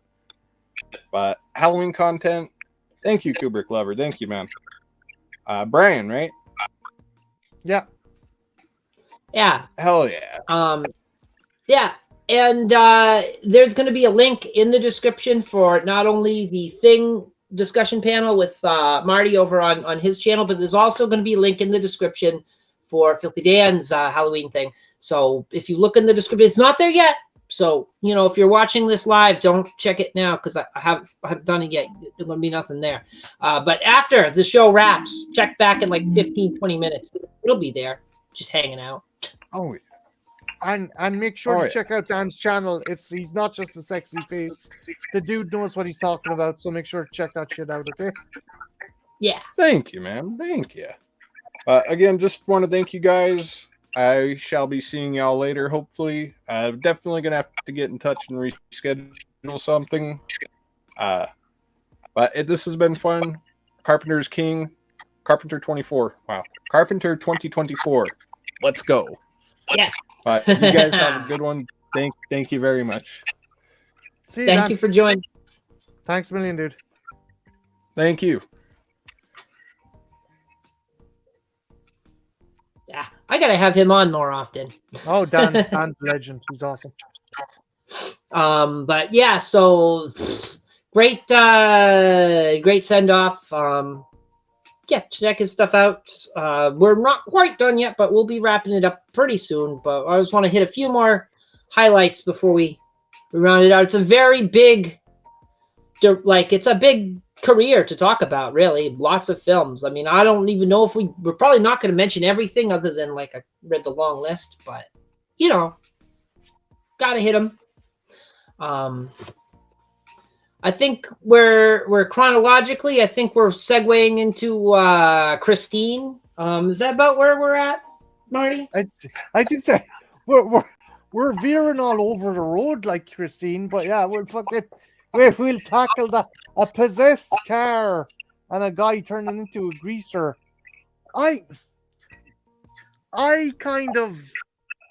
don't know what it is. I often find that Carpenter gives a bit too much leeway when it comes to collaborating with King stuff. His reverence for King definitely kind of plays into, well, this might be silly, but they done it in the book, so I'm going to put it in. I always find that with Carpenter. I like Stephen King's books, but I kind of praise a director who realizes, yeah, this is a bit silly in the King novel. I'm going to leave it out. Carpenter kind of fucking holds tight onto some shit he could drop. He still does a fantastic job, and Christine is an example of that, but it's also an example of, I don't know if this works. That's just my opinion. Well, I mean, he did drop some things from the book that wouldn't have worked. Specifically, the biggest thing is the original owner of Christine, the ghost, was supposed to be in the back seat, kind of influencing and controlling fucking Cunningham there. But he thought that was kind of dumb and that's not going to really work. Let's just make the car evil, and we don't care why it's evil. Who cares why? Just it's evil. It's evil. It's an evil car. Why not? I like, again, I like that. I like Carpenter did that, but I definitely think he maybe I'm wrong, but do you think he gives Kin's kind of stories a bit of leeway, and he's like, okay, it may be silly, but I'm gonna put it in. Now, as you said, he fucking streamlined a lot of shit for this, but I don't know. There's other stuff he's done with Kin that I think, Yeah, I mean, it's this out of all the Stephen King films and made-for-TV movies, because Jesus Christ, there's way too many of them. I actually like this one the best. Which I don't know. It's just the way it's shot, the way it moves forward. It's just a solid ass film, at least. I mean, it's not They Live or The Thing, but it's pretty damn good. You know, they trashed a perfectly good Plymouth Fury to make this movie. So, hey. I'll give it this. It's better than the TV version of The Shining, where Danny's nearly eaten by bad CG hedge creatures, and Jack is going around trying to kill his family with a croquet mallet. Croquet mallet. Just odd. Just doesn't quite work. Now, Carpenter, he wasn't exactly in the best of moods when he started doing Christine. The Thing had just had box office trouble because of E.T. You know, this is all Steven Spielberg's fault. You spotlight loving bastard. But he took the job, and he got the film, and he made the film, and he did it because it was all that he was offered. No one else offered him anything else. So he's like, okay, I'll do this movie. So, yeah, he did it. And he did well, because it had a budget of $10 million and it brought in $21 million, which, hey, you made your money back and a little extra. So who's going to complain about that? Like, at the time, that would be a success. But nowadays, and I'm not even talking about the amount, I'm talking about the ratio. If you only made back like one half of what the movie cost or something, or like fucking double the movie cost, that would be a failure. But now it's, back then, I suppose that was pretty fucking solid, like, you know. Yeah, I mean, you're not going to be like running through the streets screaming for joy, but you're going to be like, hey, at least I got a career still. I'm not a hack. I'm not a hack. You know, and it was cool. I like a lot about that film. I think the best scene in it, and obviously this is probably not a unpopular opinion, but where the car is on fire and it's driving down the street trying to run that guy over. It actually fucking reminds me of the Radiohead video, Karma Police. I wonder was that influenced by that. You ever see the video Karma Police? No, I haven't actually. I've heard the song. I haven't seen the video. There's this hefty heavyweight dude being chased by a car, and he sets it on fire, and the car's like, fuck this, and fucks off. I'd say it was influenced by Christine. I mean, if not, it's a pretty coincidental song or music reference. Which, you know, maybe it's not a coincidence. Carpenter's a music guy, you know. In this film, he uses George Thorogood music in this film, and he actually was going to have a cameo in the movie. What part would he have had? At the end of the movie, which spoilers, if you haven't heard Christine, plug your ears for like 5 seconds. 1, 2, 3, go. At the end of the movie, Christine's supposed to be crushed, So they drop it in the crusher and they crush it. And the guy operating the crusher jumps out, and it's George Thorogood in a construction helmet. And there's actually photographs because they brought George Thorogood on the set and they had him film that, but they just never used it. They decided it was too silly. That's kind of a waste. Yeah. I mean, at least put it as like a special feature or something. But I mean, apparently you can find photographs of George Thorogood on there in costume or in character or wardrobe. I don't know. He's not an actor, but whatever. He's there. It happened. Trust me. But yeah, it was an influence on Radiohead's video, Karma Police, this and Lost Highway. Ah, okay. So yeah, it's a music guy. He's gonna make a music reference. It's good. It's cool. Yeah, I would have left it in though if it was me. I would have left it in. Silliness be damned. Give me my cameo. Oh shit. What we got? What? It had to stream. We got to. But Dan's back. Welcome back. The showman has left. Has been replaced by a John Carpenter impersonator. I don't know. I didn't have much to go off after that. But yeah, no, the crisis was slightly averted. It was just some dumb shit to deal with down at the job. Oh, good. So you're all right. Oh yeah. Dan, your thoughts on Christine? Halloween Ends is like the best movie made in recent years, and Christine is one of the best, I think, in the last 40 years. Had to get the obvious connection out of the way there. Let me put these on so I can actually see what I'm talking about. But no, Christine is a film that I think is one hell of a character study. Like, just to see Arnie Cunningham come from this lovable underdog sort of character, this geeky kid that we could all probably relate to some degree.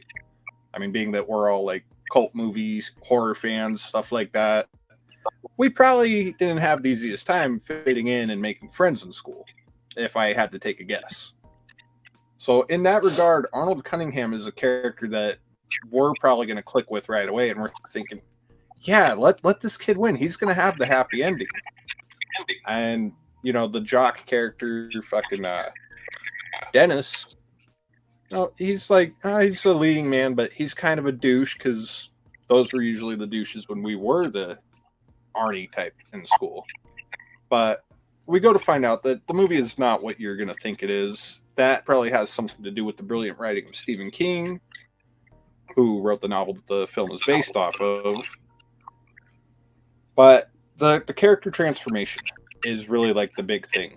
Like the more refined and refurbished we see Christine becoming, the darker we notice that Arnie is becoming. And we notice that not only through his behavior and the way he carries himself, but also through his clothing. Like, he starts by wearing those khaki pants with the white shirt and the little off blue sweater or whatever. And slowly starts to develop this goth kid kind of feel. And I don't know, it's just one of the saddest, heartfelt films that I feel the Carpenter has made that is in his horror sphere. Sorry, that was kind of a loaded answer. Short, I fucking love it. It's a good answer. It's a good answer. And the film teaches us a valuable lesson. You got to get the shitters. I think I was saying that at the end of my videos there for a little while too, a couple of years back. It was like, subscribe, don't be a shitter, and subscribe to my channel.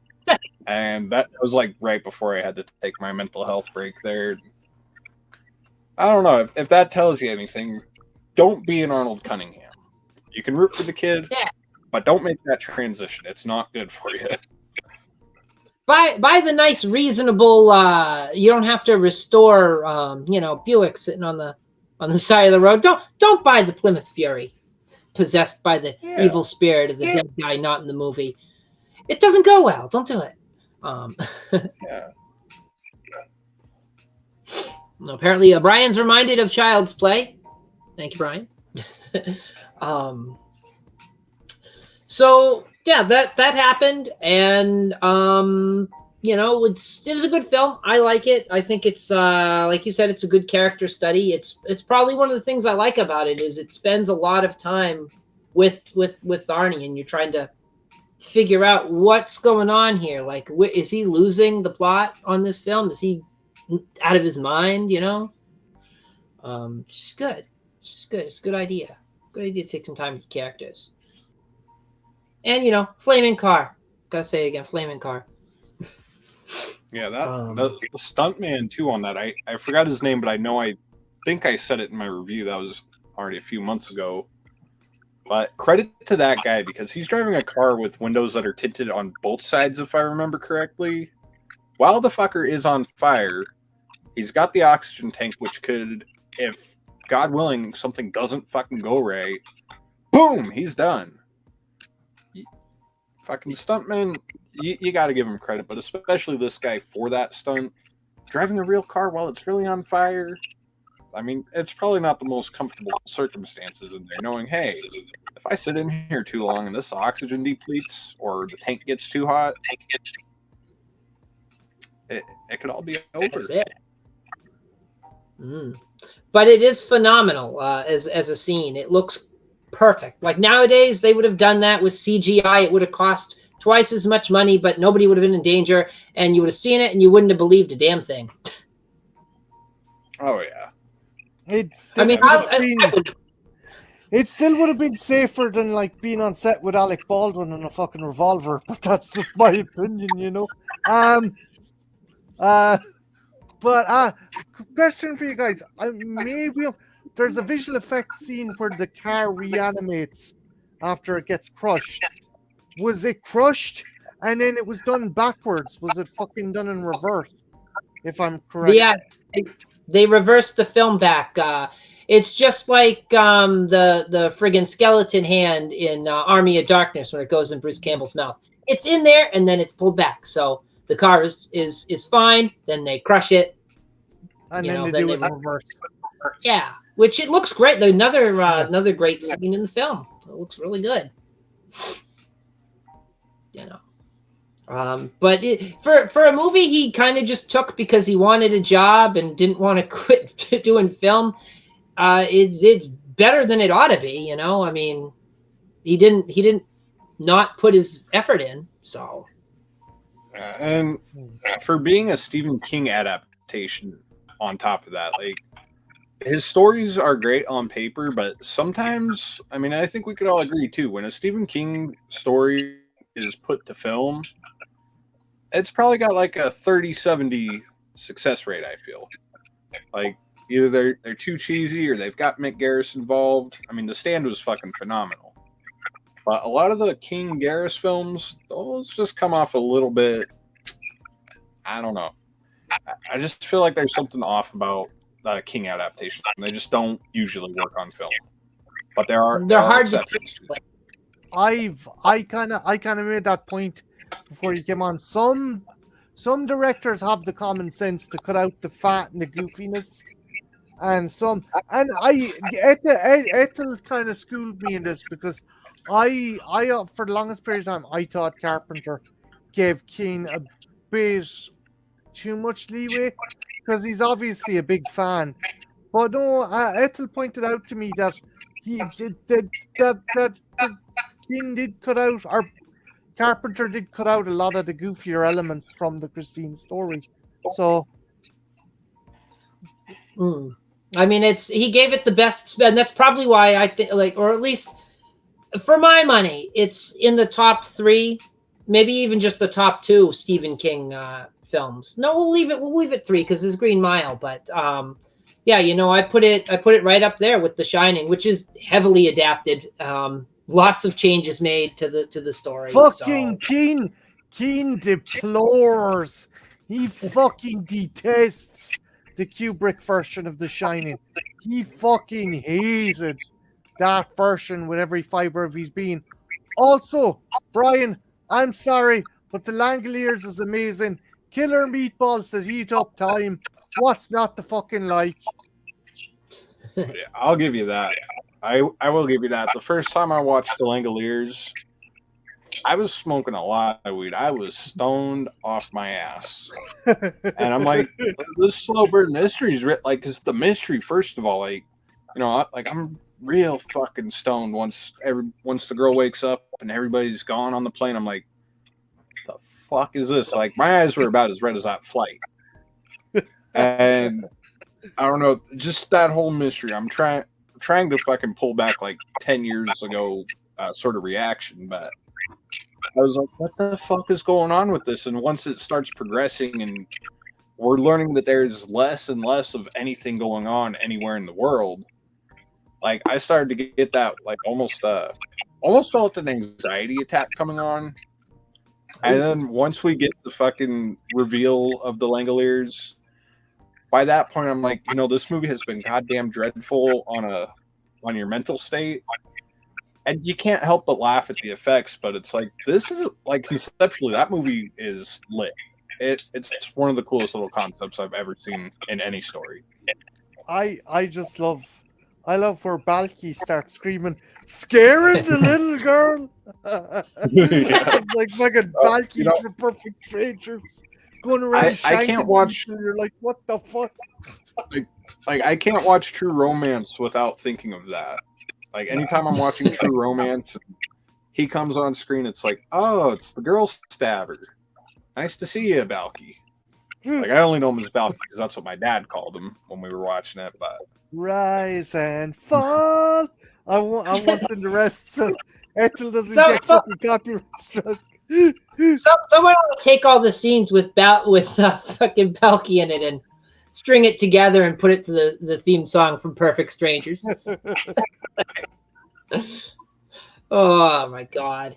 But yeah, so that's a good adaptation. Possibly my favorite Stephen King adaptation. And you know, Carpenter did a solid job on a job he just took so he could, you know, pay the bills. But Christine did well. It did good, and I think the next thing he did was Starman in '84, which we mentioned a little bit. Dan, since you were gone because you had to step away, why don't you lead us into Starman? I've been taking a long time. So Starman, do you want me to lead it in like I would pitch it to somebody to watch for the first time? Well, just thinking about your thoughts on it or anything you want to mention on it before we started diving. Well, I mean, you're more like we are diving into it now, but yeah, you know. So with Starman, have you ever felt like movies don't have enough going on? There's not enough of a stylistic matchup. Like some movies just feel too plain. Well, fear not. Yeah. Because Starman gives you all kinds of shit. You have a road trip story. You have a love story. You have an alien invasion. Like you have all those three things going on in one story. Like basically, if you took E.T. out on the road, but made it a love story with adults that could win a goddamn Oscar possibly, you've got Starman. That's the way I would pitch that to anybody. Dan, someone asked me to describe Starman. It's like it's E.T. but housewife's trashy fucking romance novel. If E.T. was the hunky guy on the front of the Mills and Boone fucking book. Oh shit! You're totally. It's E.T. if a housewife wants to fuck him. That's what Starman is, man. I don't know. I remember. I remember when he became an adult. I'm just like, wow, they grow up so fast. Just nothing. But yeah, it's a hell of a film. It's just I don't know. Sometimes I think it's a little too busy, but I like it. Marty, did you have a? Oh, did you have a? I don't hate this movie, but it's too. For me, it's a deviation from Carpenter. Tonally, and like as we pointed out before, it's too optimistic for Carpenter. It's too optimistic for Carpenter, and it's like if E.T. was written by a horny housewife. That's. I'm not shitting on the movie. It's just my opinion. You can just think of the housewife trying to write that now. He does have really long fingers, but he just needs to be a little more handsome and human looking. Yeah. So, I don't know, Starman. E.T. is he's Jeff got Bridges. Now, It's like he's got it's funny like a set of balls on him. Now we're mentioning E.T. again, which is funny because the script for Starman it was received by Columbia Pictures, and originally, I guess Steven Spielberg had interest in doing it or something along those lines, and they chose to go with Carpenter. Excuse me, I'm mixing up my facts here. They were gonna pick E.T. or they were gonna pick Starman. So they picked Starman. So Spielberg left and went to Universal. So that's how that happened. That sounds right. He got mad. He took his stalk of celery and he went home, went to Universal. Which a lot of people don't know about the stalk of celery. Apparently, when he was making Jaws, he slept with a stalk of celery underneath his pillow. It was a very superstitious thing. The movie turned out good. So Is it a Jewish thing? No, I think it's a weirdo filmmaker thing. They all sort of have one. It's sort of like the fetish for doing a certain type of camera style or a certain type of scene. John Carpenter has one. John Carpenter has one of these weird little things. He doesn't wear, like when you're working on a film and you're making it, there's what you call crew caps. He won't wear the hat for the film he's making until it's finished and released in theaters. Okay. So it's not as weird as like keeping a piece of celery underneath your pillow. But it's there. It's a thing. It's superstitious. I love it. Yeah. Maybe it's a little bit better. You don't your pillowcase doesn't get all green. I don't know. Weird. So they made Starman. Starman was good. So you already got into the thing about Spielberg. Oh yeah, so after Starman, there was, because I am losing my place like crazy. Big Trouble in Little China. Do you guys feel we covered Big Trouble in Little China enough? Because that was the follow-up to Starman. Yeah, we could touch on it again. We could touch on it again. Do you have anything you wanted to mention on it? I got some stuff. I think. Aside from just saying it's probably one of the funnest movies in Carpenter's catalog, it's one of those ones it's got to be fresh in my mind for me to really be able to talk well enough about it, I think. So I'll let you definitely take the floor on this one. It's got a lot to love about it because it's more. It does feel lighter than what we're used to. We've got Jack Burton. He refers to himself in the third person all the time. That's kind of weird, interesting, quirky little character thing. You got all that stuff with you get the guys with the hats. I think they even inspired Raiden, if I remember correctly. Oh, 100. Yeah, because it's exactly the same. The thing I love about Big Trouble in China. It's okay. So imagine it's a Shaw Brothers movie. It's a Shaw Brothers movie that some goofy ass American character blundered into. I mean, Jack Burton has only at the last 5 minutes does Jack Burton have any use to our heroes. He's our hero, but he's really not. It's the dude looking for his fucking girlfriend. That's our hero. This is just the goofy white fucking bollocks that he owes money to. That's fucking stuck in this situation. He's like, I shouldn't be. I just love some of the stuff he comes out with. As well. Jack, what happens if you don't come back? Call the president. Tell him get the army if we're not back by morning, or some fucking stupid shit like that. It makes me think like if Short Round ended up leading the way through Temple of Doom, basically. Like that's like one way you could also look at it, because very like this. You got to remember was in the era of larger than life action heroes. You had Van Damme, Stallone, Van Damme, Schwarzenegger, more Van Damme. Apparently, Van Damme I just got a Van Damme thing for, but fucking like all the larger than life action heroes. I feel this was again Carpenter saying, the cultural zeitgeist is a little too I don't know, a little too off for me. I don't like it. We're gonna take an ordinary guy. My buddy Kurt Russell could probably play this role, and we're not gonna make him even the hero. We're gonna throw that out the window. He's gonna be the sidekick in his whole story. We're gonna put him on the poster front and center. Give him a little submachine gun. Put the lady on his arm, but he's not gonna be the hero. He's not gonna get the girl really.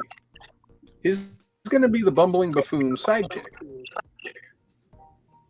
who only wins out of fucking chance. You could say it's all on the reflexes, but I argue that Jack Burton just got lucky at the end. Yeah, and well, I mean, maybe he doesn't really get away with it, does he? Not to put any spoilers out, but we do have a hint that, well, it's not over really. Well, the movie's over for us, but well, what happens to Jack? My classic Carpenter there. Joe, if there is a comic book that does follow up, but I could see it where like the creature is crawling up the interior of the truck to get to Jack, and just as it's about to get to him, Jack's like, "Oh fuck! I better hitch my truck up to this trailer," and just pushes that fucking thing to pulp. Oh shit! That'd be grounded. That's gonna be in my head canon from now on. That and like Short Round is now in this movie. So yeah, it's Big Trouble in Little China. Oh yeah, it's just it's stupid fun. Like depending on the mood I'm in, like if I'm in like that dark kind of mood where it's like, life is kind of shit right now, it'll be in probably the middle of my Carpenter ranking. But if I'm just living at my best life, fucking something about Big Trouble in Little China, it can be in like that top 5, top 10 territory. Like it just depends on the mood. Yeah, it's a lot of fun. It's one of those movies that if I see it on TV, even though I know it's going to be edited and butchered, I'm going to have to watch some commercials, I'll stop. I'll watch it all the way through. I'm like, yeah, okay, cool. I'm in the mood for this. And then go buy some Mr. Clean stuff afterward and whatever other shit they're selling you. That movie used to scare the shit out of me when the guys are trying to infiltrate Lopan's kind of compound. And they're going through the catacombs, and this weird fucking cockroach beetle fucking thing comes out of the wall and snatches one of the guys. And I was like, that fucking... I used to fast forward that scene. I was like, what the fuck? I mean, what the fuck is that? And fucking James Wan, is that the guy who's the kind of sage guy who's helping him? Yeah, the older guy. Yeah, Egg. You should not come out. Victor fucking throws it. You shan't come out. And he's like, what shan't come out? What the fuck was that? It's like, it's good. You can tell like he had a lot of fun when he was making that. He's just like, well, let's just go with it. It's fine. The script's been worked over really hard. We'll deal with it. Someone asked me, like, what my favorite Mortal Kombat movie was. Was it the one from the 90s, 2000s? No, fuck it. Fucking Big Trouble in China. That's the best fucking Mortal Kombat movie never made. Yeah. Yeah, you're not wrong there. Fucking, like, seriously, if you just put Jean-Claude Van Damme in there, like, just have him come in even for a second, he would have been goddamn Johnny Cage. Dan, what is it with you tonight? Van Damme, can you just stop talking about Van Damme? Mortal Kombat. It's because of Mortal Kombat, I guess. Or I gotta get my Van Damme shit straightened out here. Which if you lived through all the Mortal Kombat movies and saw them come out, you can't hear it without hearing that stupid song in the background. Mortal Kombat!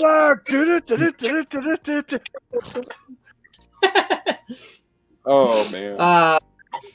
Yeah, arguably much better than any of the. Actually, there's no contest. It's much better than any of the Mortal Kombat movies. Sorry, Mortal Kombat.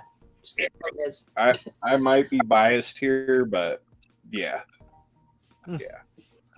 But that's quite the lineup. Like if you look at it chronologically, so he did Big Trouble in Little China. Before that, he did Starman. Before that, Christine. Before that, The Thing. Before that, Escape from New York. Before that, The Fog. So that's like boom, boom, boom, boom, boom, right in a row. Oh yeah. Like that's a pretty good average, like for films. Like as far as quality wise, and if you're going to make something that people are going to talk about for a while, and like as you said before, Ethel, while he wasn't Roger Corman doing 5 flicks a year, he was fairly consistent. Like there might have been maybe a year's gap between one or two, but he was he had worked fairly consistently for a solid block of the 80s. Like, yeah, and it was good, and you'd think like this streak would end, like, oh, there's going to be a flop next. There's going to be a flop next. Well, next film was Prince of Darkness, so not a flop. So, before we get into Prince of Darkness, that does make me want to ask the question.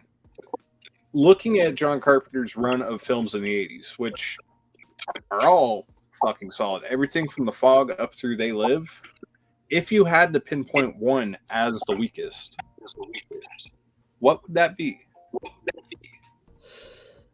You know, I would have to. I like both films, but for me, the weakest would have to be a choice between the two. It would have to be either Starman or Escape from New York. I like Escape from New York. I like Starman. They're both good. However, like Big Trouble in Little China a little bit better. I like They Live a lot better than that. I like, So I mean, that's where it ranks for me. I'd have a hard time picking which one to throw off the boat.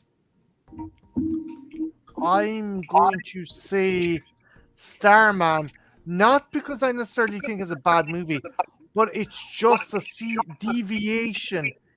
I don't think Carpenter would ever sell out, but I think that this was definitely something where he's like, I gotta make a studio vehicle. That's my opinion. Like, part of me would agree with the choice there,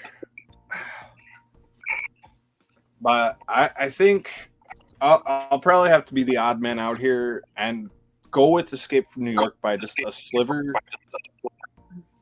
And I don't know, it's just because it's one of those ones, the way it's paced, it's a little brisk with its pacing. I feel it's just not the most, like, I could rewatch the hell out of it, but it just feels to me like it's the least rewatchable of the bunch from his 80s selection. And I know there might be somebody watching this later who's like, what the fuck is this guy talking about? I'm sorry. You notice that it's one of the ones I did not pull out here. I don't know. There's something about it. I like it, but it's a bit of a chore to get through, if any of his 80s films are. I'm going to go with you, Dan. I enjoy Escape from New York. I enjoy it more than Starman. But as you said, it's a bit of a chore. There's parts of the slog, and for some reason, they left out. I don't know if you've seen the scene where it kind of establishes. I know it establishes Snake is a bit of a prick later on, but this solidifies that, like, you know, he fucked off on his friend when the bank job went wrong, and like, you know, it's. I think it needed a bit more character development for Snake, and I get the Carpenter was going for a fucking man with no name, Sergio Leone kind of character, but it was like, well, who am I fucking rooting for? The president's an asshole. Lee Van Cleef put a fucking bomb in our fucking hero's head, and our hero's a bit of a cunt. So it's like it's probably Carpenter's, like, everyone, bar fucking Ernest Borgnine's cab driver, everyone is a deplorable piece of shit in that movie. Yeah. I can't think of a aside from Cabby. Yeah, I think you're right on that. It's like the only likable fucking character, like, through and through. Except for he does kind of disappear for a minute, so it's like, what the fuck are you even up to there? So you almost wonder even with him for a second. What's he up to? I think he was at like a teaser watching fucking burlesque dancers or some fucking thing. I don't know. But so I think that's fairly a definitive answer on the question. I mean, I was non-committal because I couldn't make up my mind, but you guys both sort of settled on the same film. So yeah, that's who's getting voted off the island. Sorry, Snake. It's like he could always escape from LA later. Yeah. Oh boy, that's a disclaimer. Disclaimer: there's only a handful of Carpenter films I still have yet to see. That will be the memoirs. I haven't seen that one yet.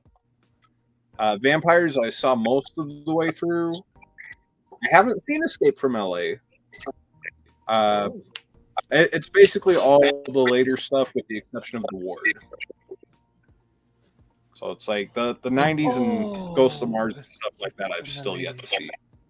Escape from fucking LA. Can I take this one, Ethel? Yeah, go ahead, take Escape from LA real quick. Okay, so Escape from LA is how not to do a sequel or how to do a remake and fuck up everything you've done. Again, the CG is terrible. Honest to God. There's a scene that's trying to fucking lampoon a fucking Universal Studios ride. And you're like, Jesus Christ. The characters from Steve Buscemi's kind of scuzzy kind of Hollywood Map to the Stars character to Pam Grier's fucking post-op transsexual mercenary to fucking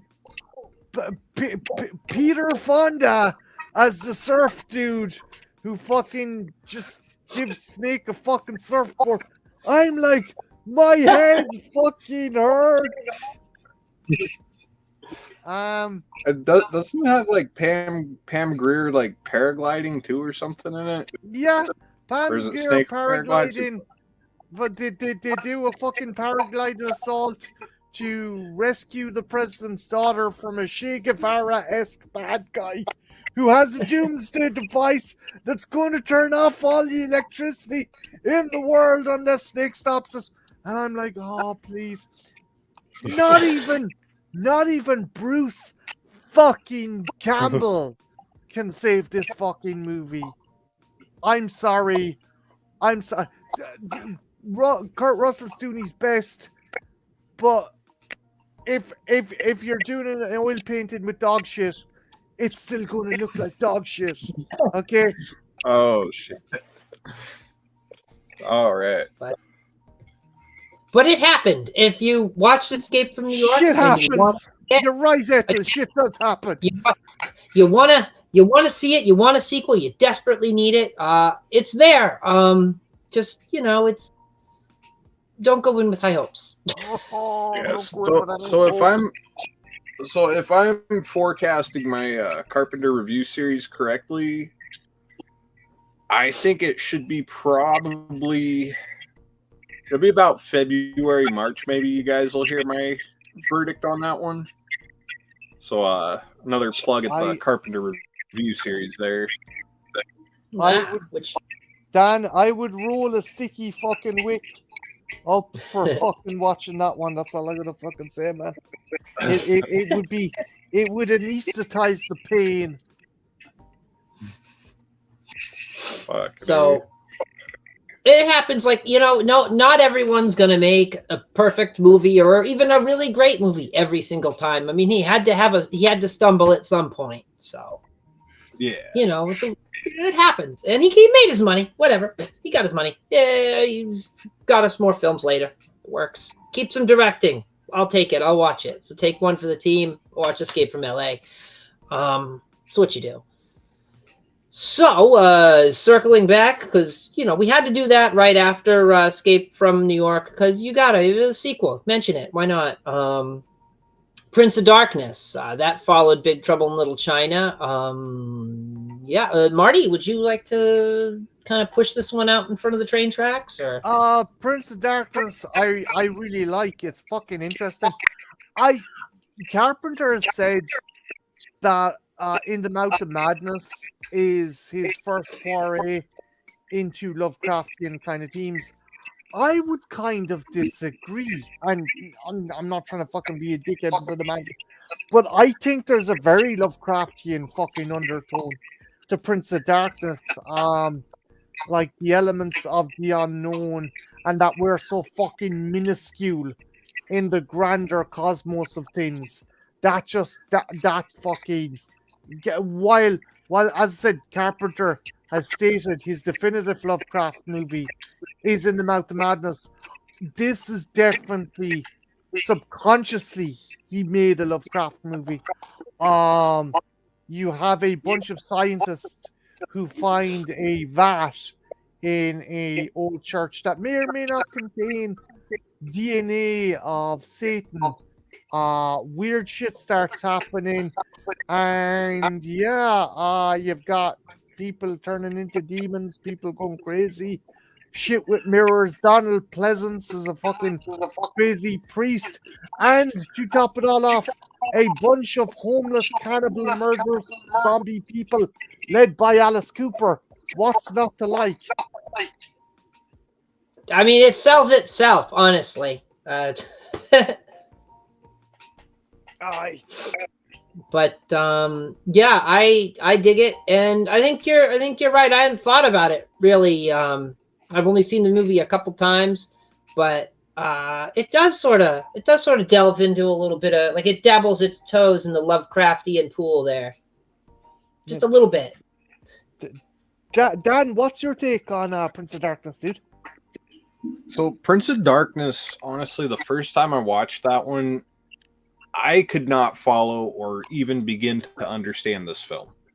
It was probably the hardest film for me to ever follow. But upon rewatching it a few times, it probably took me 4 or 5 times of watching it to fully get an idea what the hell's going on there. And it's again one of those things where Carpenter is putting a little bit of a theme of that, we're at the campfire again. Evil's in here, or is it out there? It's playing with that whole idea, but it's also throwing in something else, something of sort of societal openness, like to just kind of keep secrets and to lock shit away and sort of hide the truth from people. That's going to lead us astray from progression as society. That's kind of what I feel this whole thing with the anti-God being hidden away in the cellar is about. Again, convoluted, fucking pretentious, you could say. But damn it, that's what I'm supposed to be doing. I'm a damn armchair reviewer. It's what I do. But I don't know, that's kind of my takeaway with that. But it's a fucking brilliant film. A little too ambitious for its own good at times, but it's entertaining. It's scary. It's got one of the Carpenter scores that really will get under your skin also. And that goes to another Carpenter quote. Like, when he's doing a score for a film, he's doing it like you've contracted him to lay down a carpet in your apartment. Don't make it stand out too much. I just want it to be there, just enough to tie the room together. But don't make it stand out. The score for Prince of Darkness is like the ideal carpet for your apartment. You almost forget it's there, but it's just there enough to where it fucking unsettles you as you're seeing shit like a girl get pissed in the mouth by a demon pissing in another guy's mouth through her mouth. And using that kind of colorful vocabulary will only incite enough interest for somebody who hasn't seen it to go and see it. Because you hear that, it's like, what is this pissing in the mouth business going in this movie? You got to see it for yourself. It's a fucking wild ride. Even if you aren't German, go watch this movie. Again, oh yeah, we found Secret Kink. There's another episode of Secret Kink. Who had the kink? Was it Carpenter? Was it the producer? Also, I gotta say, Dan's point of view is not pretentious. Sure, he's dressed like someone who's about to sell us an Apple product, but the man fucking hits the nail on the head with the description. It's good. I you know what? I'm gonna leave it right there because I can't improve on that actually. No, Dan hit the nail on the head. That after that, I know thunder. It proves my initial statement, though. This movie is almost too fucking ambitious for its own good. How do you talk about it? You can't. You have to experience it. Almost. What? It's a movie you gotta see. It's better watched. So yeah, go watch it. Whoever out there watching after this is all done, go check it out. I'm sure it's somewhere, Tubi or something. You'd think anyway. I would hope. But yes, I mean, I got it on. He did that. Huh? Go in and blind buy it. Like, it's good enough. I will suggest a blind buy. I bought it without having seen it, but again, Carpenter fan, so that's kind of what I do. You'll love it. It'll be more refreshing on a blind buy, a first watch through, than a big mouthful of piss. Wait, no, again, don't. You don't have to be German to fucking enjoy this movie. Okay. So yeah, he did that. Then of course we talked about They Live, which another really good movie. And that brings us to Memoirs of an Invisible Man, which I actually haven't seen, or if I have seen it, I don't remember a damn thing. Guys, I enjoyed this one.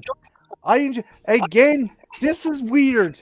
So Dan's gonna be like, you hypocritical motherfucker, but I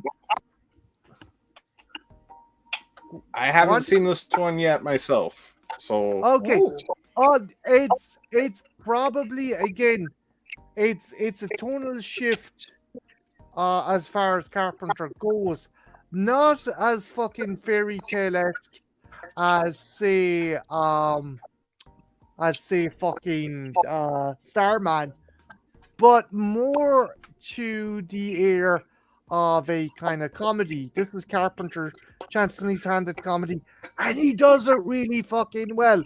The two things is, again, he's working with Chevy Chase, who is a bollocks, but a fantastic comedian at the same time. The visual effects are pretty fucking cool, but I think the reason to watch this is Sam Neill's fucking agent that's hunting him. He is fucking fantastic. It's one of his favorite roles. This, and like, he loves Jurassic Park, but this beats out fucking Jurassic Park. He loves the role he played as the villain in fucking Memoirs of the Invisible Man. Him, for his performance alone, watch it. So when you're doing your blind buy of Prince of Darkness, throw in a copy of Memoirs of the Invisible Man. You're not going to lose anything for it, right? And the good thing is as well, if you don't like Chevy Chase and you want to punch his face lots of fucking times, you won't be irritated because he doesn't appear in the movie. He's invisible. But yeah, so yeah. Check out Memoirs of the Invisible Man. It's fun. It's definitely a deviation from Carpenter's stuff, but it's Carpenter giving a dab hand at comedy sci-fi, and he does a damn good job. And that's down to the cast as well. And it's you don't really hear much about that one either. You know, you hear about In the Mouth of Madness, you hear about Prince of Darkness, you hear about those, but you never hear. Well, you don't really hear about They Live, but you never hear about Memoirs of a Invisible Man. Yeah, check it out. It's well worth a watch. Yeah. Of course, he went from that. He went and did Body Bags in '93. So did Body Bags. That I'm really foggy on for whatever reason. I know I've seen Body Bags. Okay, I'm going. The Stacy Keach segment is probably the one I remember the most there. I mean, the gas station one was fun, but that just felt a little too stock. We've seen this kind of story. Yeah. But I really liked Hair. I don't remember shit about the Toby Hooper one, the Eye, which I hear most people say is their favorite part. Honestly, when I watched it, I fell asleep after the hair sequence, but Hair with Stacy Keach. Basically, he's a balding guy. I mean, we've all seen this fucker. Dude didn't have a whole lot of hair come in the 90s. Barely had hair when he was in Up in Smoke in 78. But in this one, he's a guy who's insecure about losing his hair, and his girlfriend's like, "Oh no, you shouldn't have to worry about it. Don't worry. It's a thing that we should be worrying about as women." But he sees David Warner has this company that sells this hair growth thing. It's like better than Bosley or whatever. And he gets in on that, you know, puts some of the shit on his head. His hair grows out, fucking beautiful long mane of hair. And eventually he starts growing hair out of everywhere. But for pretty boy vain pricks like myself, who are nothing without our locks, that's a movie that hits home. Like, that's just a sequence in the movie, rather, that hits home. And it's just fun, it's stupid, it's silly, but I guess to spoil the hell out of it, it turns out the whole hair growth thing is an alien plot for these little... The hair that they're injecting is basically a super advanced alien or something that takes over your life form and eats you from your life force or something.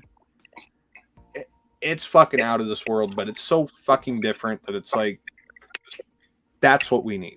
Something different, wild, off the wall. Throw it at the wall, see if it sticks. I'm with Dan 100%. That is the better aspects of what is really a watered down Tales from the Crypt wannabe. The gas station one, it plods along and there's no real kind of shock or surprise. The other one we've seen 1,000 times before. So Mark Hamill plays this baseball player who's in a fucking car crash, and he ends up fucking up his retinas and has to get an eye fucking transplant. And of course he gets an eye of a serial killer, and it starts to take over, and it's like, yeah, we've seen this stuff. And I love Mark Hamill. Dude, fucking the best fucking Joker there is, hands down. But not even he can save something that's been done time and time again and better. Yeah. Yeah. So not to bash Toby Hooper, but I feel like maybe if Carpenter had directed that, maybe that sequence could have come out a little bit better. Because that's the thing we got to remember too about Body Bags. That was a collaborative effort. Carpenter did Hair and the gas station, while Toby Hooper did the Eye. Yeah. Yeah. But Carpenter was super entertaining. Carpenter was entertaining as the coroner. I will give him that. But and I like the twist. I like the twist as well with his character at the end.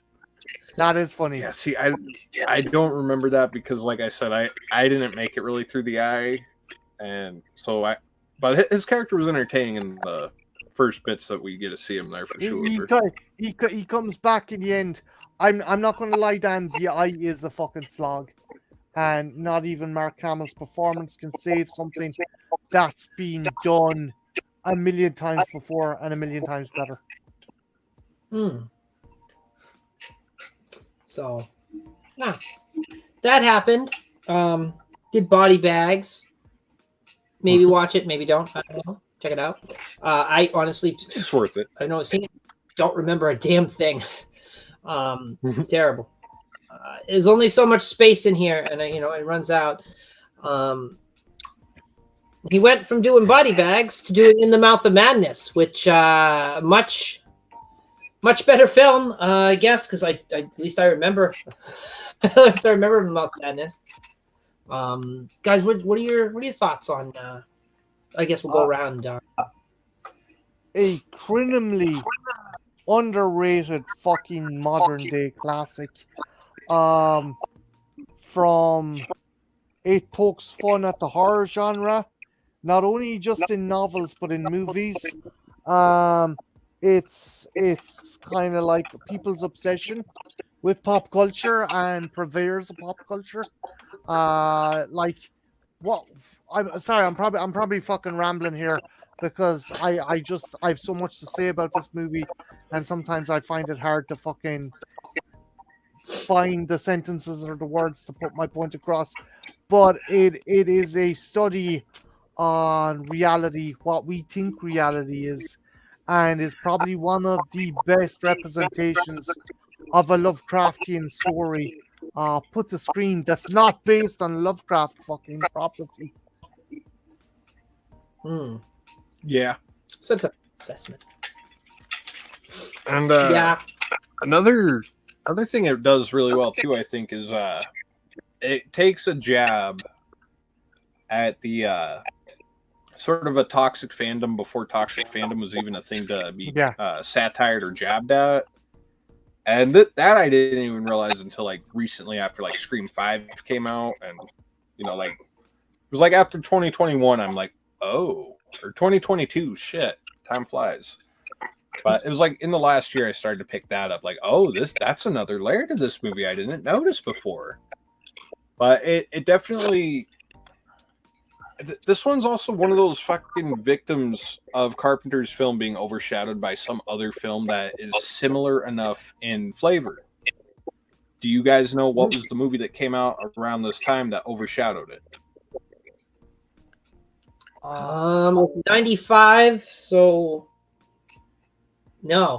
The other one came out in 94. The film that came out just before this one was Wes Craven's New Nightmare. Oh yeah. Think about it. There are a lot of heavy similarities in the plots there. You have this fictional character who is sort of brought to life, and it's different in both different stories there. And you could argue that maybe Wes Craven was the one pulling the evil strings the whole time in the New Nightmare, because they're almost the same fucking thing. Like, you have this one person that we're focused on who's like, well, this is just entertainment. There's nothing serious about it. Why are people so obsessed with it? But the world starts to turn its ugly head, and this entertainment becomes something that is bleeding into the reality. Or are they blending in with this entertainment? Are they so fucking polluted by it themselves that they just find themselves in the mouth of madness, so to speak? It also brings up the kind of theory: when does an author become like a cult leader?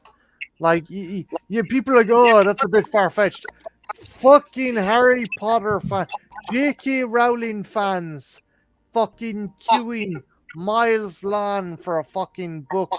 Potterheads, like people who follow her fucking bullshit to the fucking T, despite the fact how fucking problematic it can be. Their like totally blind devotion is fucking terrifying. It is cult-like, and that's like the Sutter Kane fans are like that. It's like, he's fucking outselling the Bible, and you're like, what the fuck? And you're like, that's too far fetched. But then you're like, shit, fucking Philosopher's Stone or whatever sold how many units? it's scary, the parallels that hold true even today. Shit. Yeah. So. Yeah. Definitely watch that. Yeah, I think that's probably. I'd say that was covered pretty well there. So did that. Did Village of the Damned. Also 95. Village of the Damned. Which one was Village of the Damned? Why do I not remember? So remake. You have Kirstie Alley coming to a town where all the fucking inhabitants pass out. They wake up, and the women are pregnant. You have Christopher Reeve, Mark Hamill. There's a couple other actors. Dan, help me out here. Buck Flower and Peter Jason. You got Peter Jason and Buck Flower both in there because they're in like fucking everything Carpenter ever did. I think that's it for the collaborators at that point because I'm gonna have to cheat on that because it's been a minute since I've watched Village of the Damned, but that's one I was told. That's one of those ones I was told to stay away from, but I honestly enjoyed it. It's not a bad movie. It's definitely not one of his better movies, but it's a fair fucking shake at remaking or recreating a fucking cult classic. There's some very disconcerting scenes when the children find out Kirstie Alley's science team has been operating on one of the fetuses of theirs. They control her and she starts giving herself a fucking cesarean, and you're like, Jesus fucking Christ. Or is it Buck Flower that starts getting pissy with the fucking kids? If I had a rifle, I'd kill you little bastards. And they make him jump on his rake or jump off the roof onto the fucking rake that he's holding. Yep.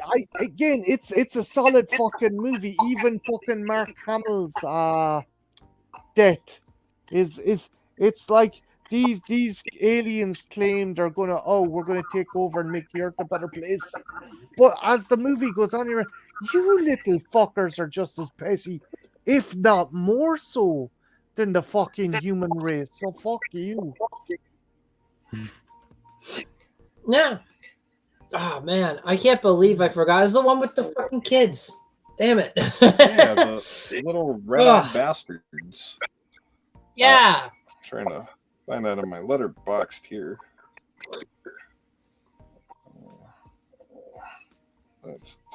Do you remember that one, Ethel? What, Village of the Damned? The remake, the Carpenter version. Did you see it? Now that we're talking about it, it's coming back because I'm like, I look at it on the list over here and I was like, wait, Village of the Damned? I don't remember, but no, I remember. I remember the creepy kids and that cesarean thing, but everything else is kind of. Apparently, Seth Meyers has an uncredited fucking role in there as a state trooper. Okay. That just kind of fucking gave me a random minor aneurysm there. But like I was looking at like notable names, but you mostly hit it there. Fucking can't remember most of these other people. I mean, we got Linda I can't fucking pronounce Polish names for the life of me here. Linda Kozlowski, Michael Perry, P-A-R fancy E, Meredith Salinger. I feel like I know that name. Yeah, you got a pretty okay cast with some top billing, but then a bunch of other people with names that I don't know. It's not a fantastic movie, but it's serviceable and it's entertaining. And if you're a completionist, fuck it in there because it's not a bad Carpenter flick. Oh yeah, it's enjoyable and all.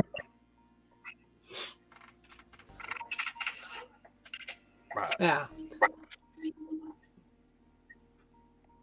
So it did Village of the Damned, which, you know, creepy kids, gotta see it. Is that the first self-Caesarean we've ever seen on film? The only other one I can remember is the friggin' awful Prometheus movie. It was a cesarean. So yeah, we had that, and of course we're starting to lead out of the 90s.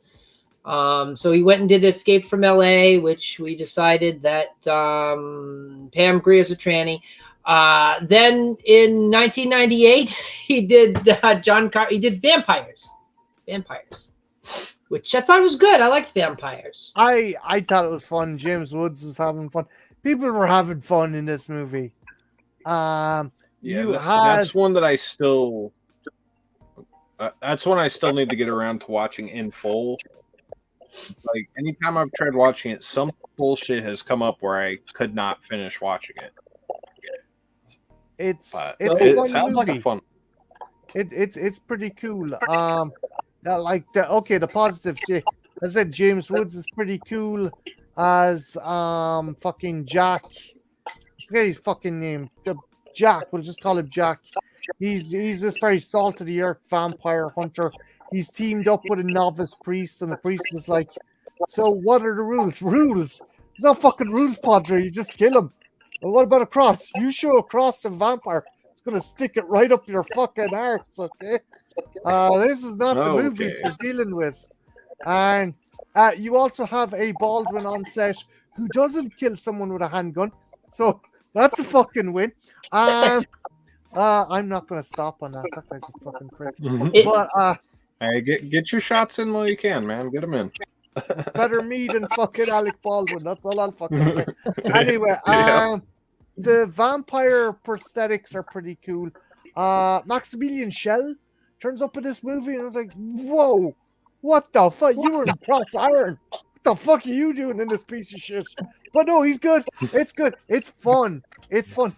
I think this movie came out a really bad timing because Ethel, was this roughly close enough to Blade when Blade came out? Well, let me set the stage. It was 1998, so right there, so many movies, so many good movies, also a lot of bad movies. You think it was overshadowed by Godzilla? No. I definitely think this might have survived the Matthew Broderick fucking epic. I think Blade was this movie's Achilles heel. There was only room for one badass vampire hunter movie that year, and Blade fucking stole the show. That's my opinion. I actually like this a bit better than Blade. Mostly for the inventive way of getting rid of the vampire. Let's just shoot him with an arrow. Okay, got you. That's good.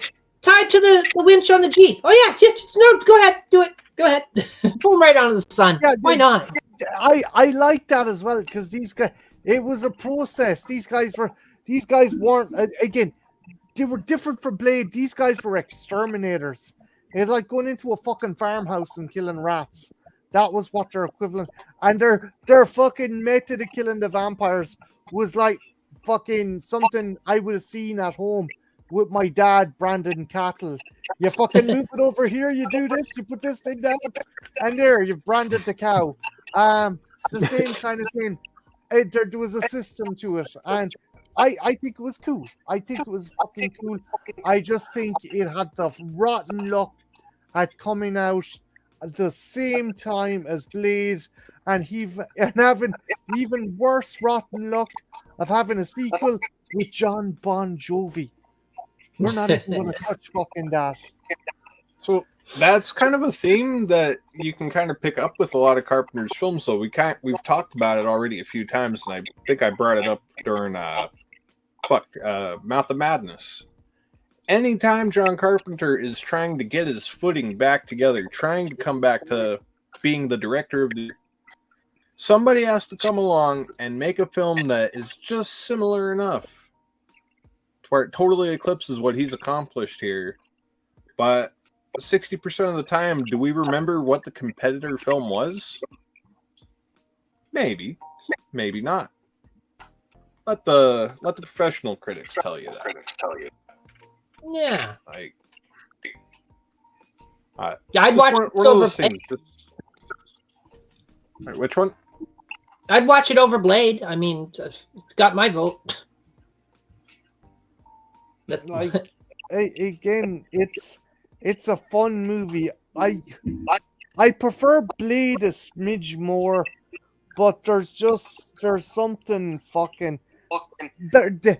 Blade is gory, but it definitely picks its style over substance and gore. Where this is down and fucking dirty. As I said, these guys are fucking exterminators, and they're just going into fucking kind of just get rid of the cockroaches. That's what this movie kind of and emphasizes. Yeah, they're the working man of the horror kind of Vampire I don't know. Yeah. Vampire hunters. That's what I should have said. No, this is like the working class version, which pretty charming. Gotta say, it's charming. It's always a good angle to take with your characters in your film. Make them like regular people. Oh yeah. So he did that. It was 1998, and things were good, but not as good as they could have been. Thanks a lot, Blade and Godzilla. Getting in the way. 2001 comes along, and he goes and he makes Ghosts of Mars, another film that a lot of people really like from John Carpenter and never have anything bad to say.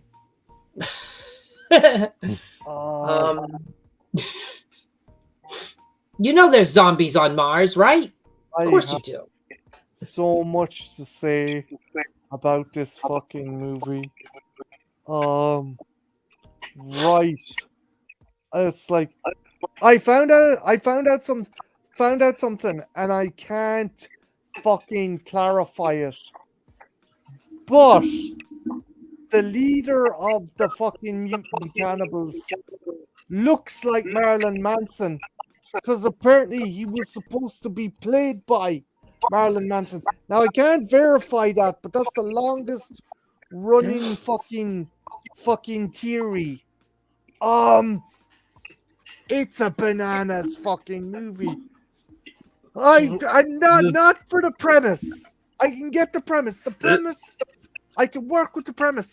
But when you say your movie's a flashback, within a flashback, within another flashback, that has a flashback in that. No, sir. This is Memento. This not is. Well, I will say this is another one of the Carpenter films I have yet to get around to. But like 68% of his films having been seen, that's not too bad. But this is one I haven't seen, but I do know that this was supposed to be Escape 3. But I don't know if it was something Kurt Russell had going on where he couldn't get on board with it. But this could have easily been Escape from Earth. Dan. He probably read the fucking script. That's why he couldn't get on board. He's like, hey, he said, Kurt was probably like, John, I love you, buddy, but hey, somebody's got a movie I need to work on, and fucking, he probably was going through his Rolodex like, fuck, Disney has something for me to do real quick, and you can't say no to the mouse, John. I'm sorry, buddy. I am sorry. I need to work on my Kurt Russell impression, but you get the idea. It could have been a conversation of, look, John, it's a great working with you. I read the script, and I just don't smoke as much pot as you. I'm sorry, I can't do that's another fucking plot point. So it turns out that Natasha Henstridge is infected by these ghosts, but luckily she's given some fucking futuristic fucking reefer, right? Which counteracts the possession. I'm not joking. Counteracts the possession. And she has a memory of one of the ghosts, what they were like in their original form. And I shit you not, the ghosts, when they were alive, looked like the fucking Street Sharks. I'm not joking. They look like the fucking Street Sharks from the fucking... Ethel can testify. Marty, would you say that this movie was jawsome? Let me tell you, this movie doesn't bite, doesn't fight, doesn't do anything right. Okay. So but this it's one I'm gonna have to check out for its absurdity. I mean, Dude, hey, it's if I'm doing have a couple of beers or a fucking bowl filled to the brim next year. That's all I'll fucking say for this one. it's got Natasha Henstridge, so at least she's easy on the eyes. There we go.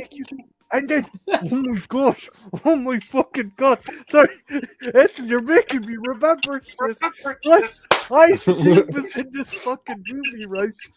And it's like, he's supposed to be. At least he doesn't. I'm gonna guess real quick. Hopefully, at least he doesn't punch an alien in the mouth and tell it, welcome to Mars. No. He doesn't do that Independence Day shit, does he? No, he doesn't. What he does is he's supposed to be a bad guy. He's supposed to be a kind of Sergio Leone-esque character. Again, another fucking character who's been broken out of... okay, so from what I gathered, right, Carpenter wanted to do fucking this horror sci-fi, but he also put fucking 310 to Yuma in the middle of this fucking movie because Natasha Henstridge has to bring fucking Demolition Dog or whatever the fuck Ice Cube's character is called and bring him to fucking trial, and his gang comes and they all meet in the town that's become infected with the fucking Mars ghost, and it's like, oh my brain, my fucking brain. So you gotta make one that isn't. Look, he had to do something, right? And it's. I don't know. You would say it's worse than Escape from LA, though. Can we agree on that? Yeah, that's on a high bar. Look, someone could kick me in the gonads and I could jerk off blood, and it would look fucking prettier than this fucking movie. Seriously, man, it's just okay. Yeah, so 2001, not a banner year. So he did it. He took some time. He took like 4 years or so, and then he was in that Masters of Horror documentary in 2005, and which is really great. And actually, that's available free on YouTube, or at least it should be. I hope it was a few years ago. So if you're interested in hearing from him and Galir, I can't fucking pronounce his name, Del Toro.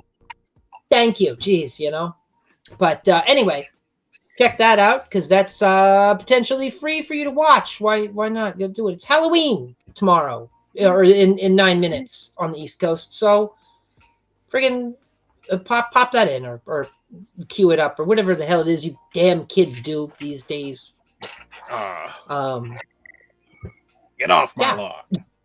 Go buy a VHS tape. Get out of here with your baggy pants and your beanie babies and your fax machines. Get out of here. So that, and then 2005 he did Cigarette Burns. So Cigarette Burns, not gonna lie, I don't remember that at all. I don't even think I've seen that one. 2005. I like it. Norman Reedus is pretty good. This is before Norman Reedus became the world's most sexiest white supremacist in The Walking Dead.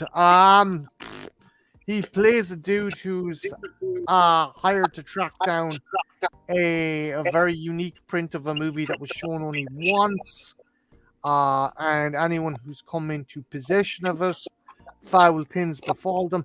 There's a brilliant scene where he goes to a critic's house who saw the movie, and the critic is in the middle of the room, and there's piles and piles and piles of the fucking papers, just stacks upon stacks of papers. And Norman Reedus. That's the one with Udo Kier, ain't it? Yeah. And Reedus is trying to get a clue or a bead on where the movie might be or who might have it. So he asks him, what did you think of the movie? And he's like, oh, I'm still writing my review. And he goes, your which one's your review? All of it. And there's like fucking 15,000 fucking stacks of paper. And you're like, what the fuck is this movie? But it's pretty fucking awesome. It's pretty cool. As Dan pointed out, Udo Kier kills it in that one. Have you seen this one, Dan? Yeah, no. So again, full disclosure, there's like 6 or 7 Carpenter works I have not seen, and that's a shorter list than the ones I have seen. So I have not seen Memoirs. I have not seen Vampires in Full, Escape from LA, Ghosts of Mars, the Cigarette Burns, Pro-Life. Those are the ones I have not seen, are just 6 projects.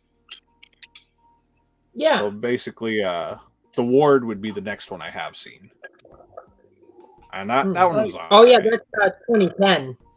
I have not seen The Ward. This was before Amber Heard's career literally shit the bed. Right? Yeah. Mm-hmm. Yep. So Cigarette Burns. This was before the bed shitting. The bed shitting. I just want to make an observation. I haven't seen Cigarette Burns, but now I understand why it's called Cigarette Burns. They're talking about that little bloop in the. Oh no, it would be over here if you're watching at home. It'd be in the that corner over. Well, no, that. Anyway, it's in the corner. The red dot. You see it for a second. Yeah. Okay.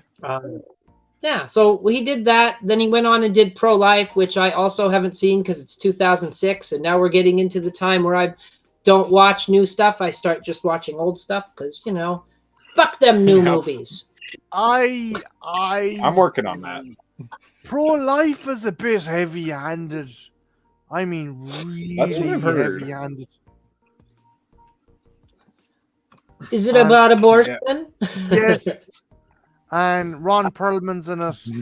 And you're like, oh, okay, I get these guys are bad because they're taking people in a clinic hostage. And then it's like, oh, wait, no, but the dudes who are running the clinic are kind of shady. Oh, wait, no, the girl wants her baby. Oh, no, wait, the girl's baby is Satan. What a twist. It's like, you fucking.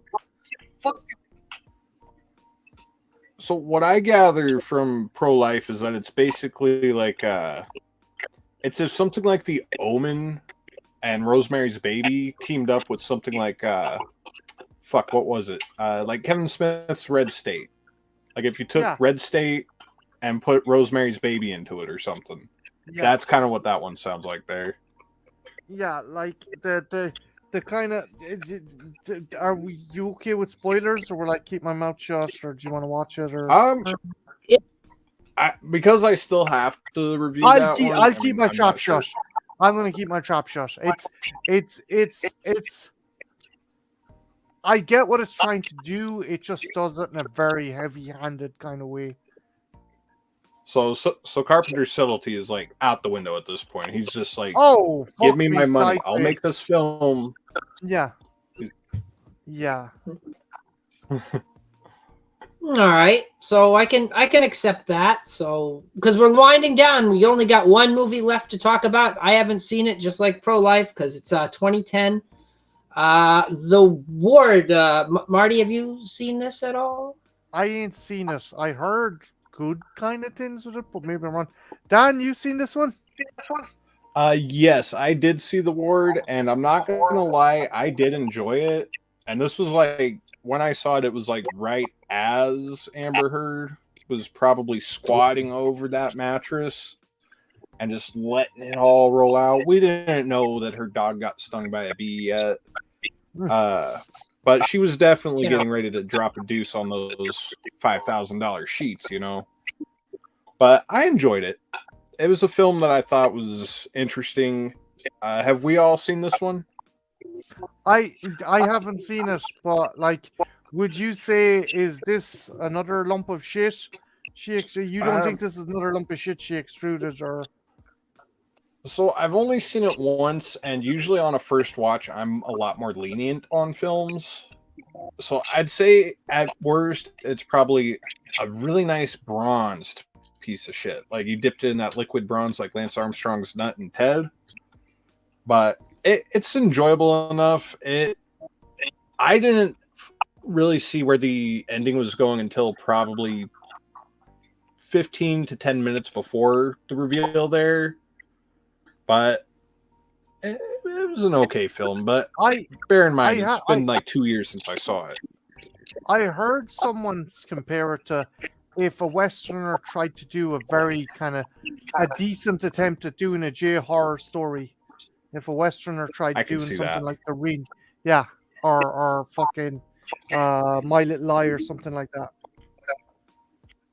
Yeah, see, I haven't seen enough J-horror to really give it that, but when you put it that way, I can totally see a Japanese version of The Ward being a superior film. And I hate to say that. To think that somebody could outdo Carpenter in some way. I could see it being done with this one.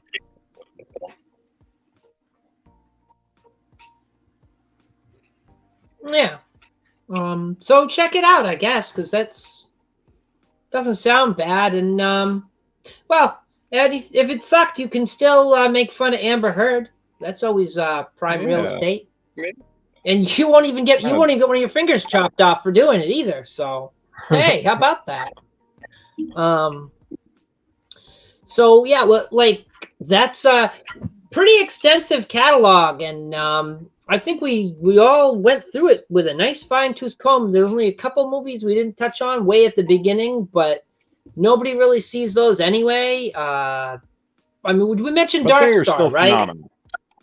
Yeah. Dark Star, as I said before, the template for Alien. Done that with Dana Bannon. Assault at Precinct 13 is Rio Bravo, essentially.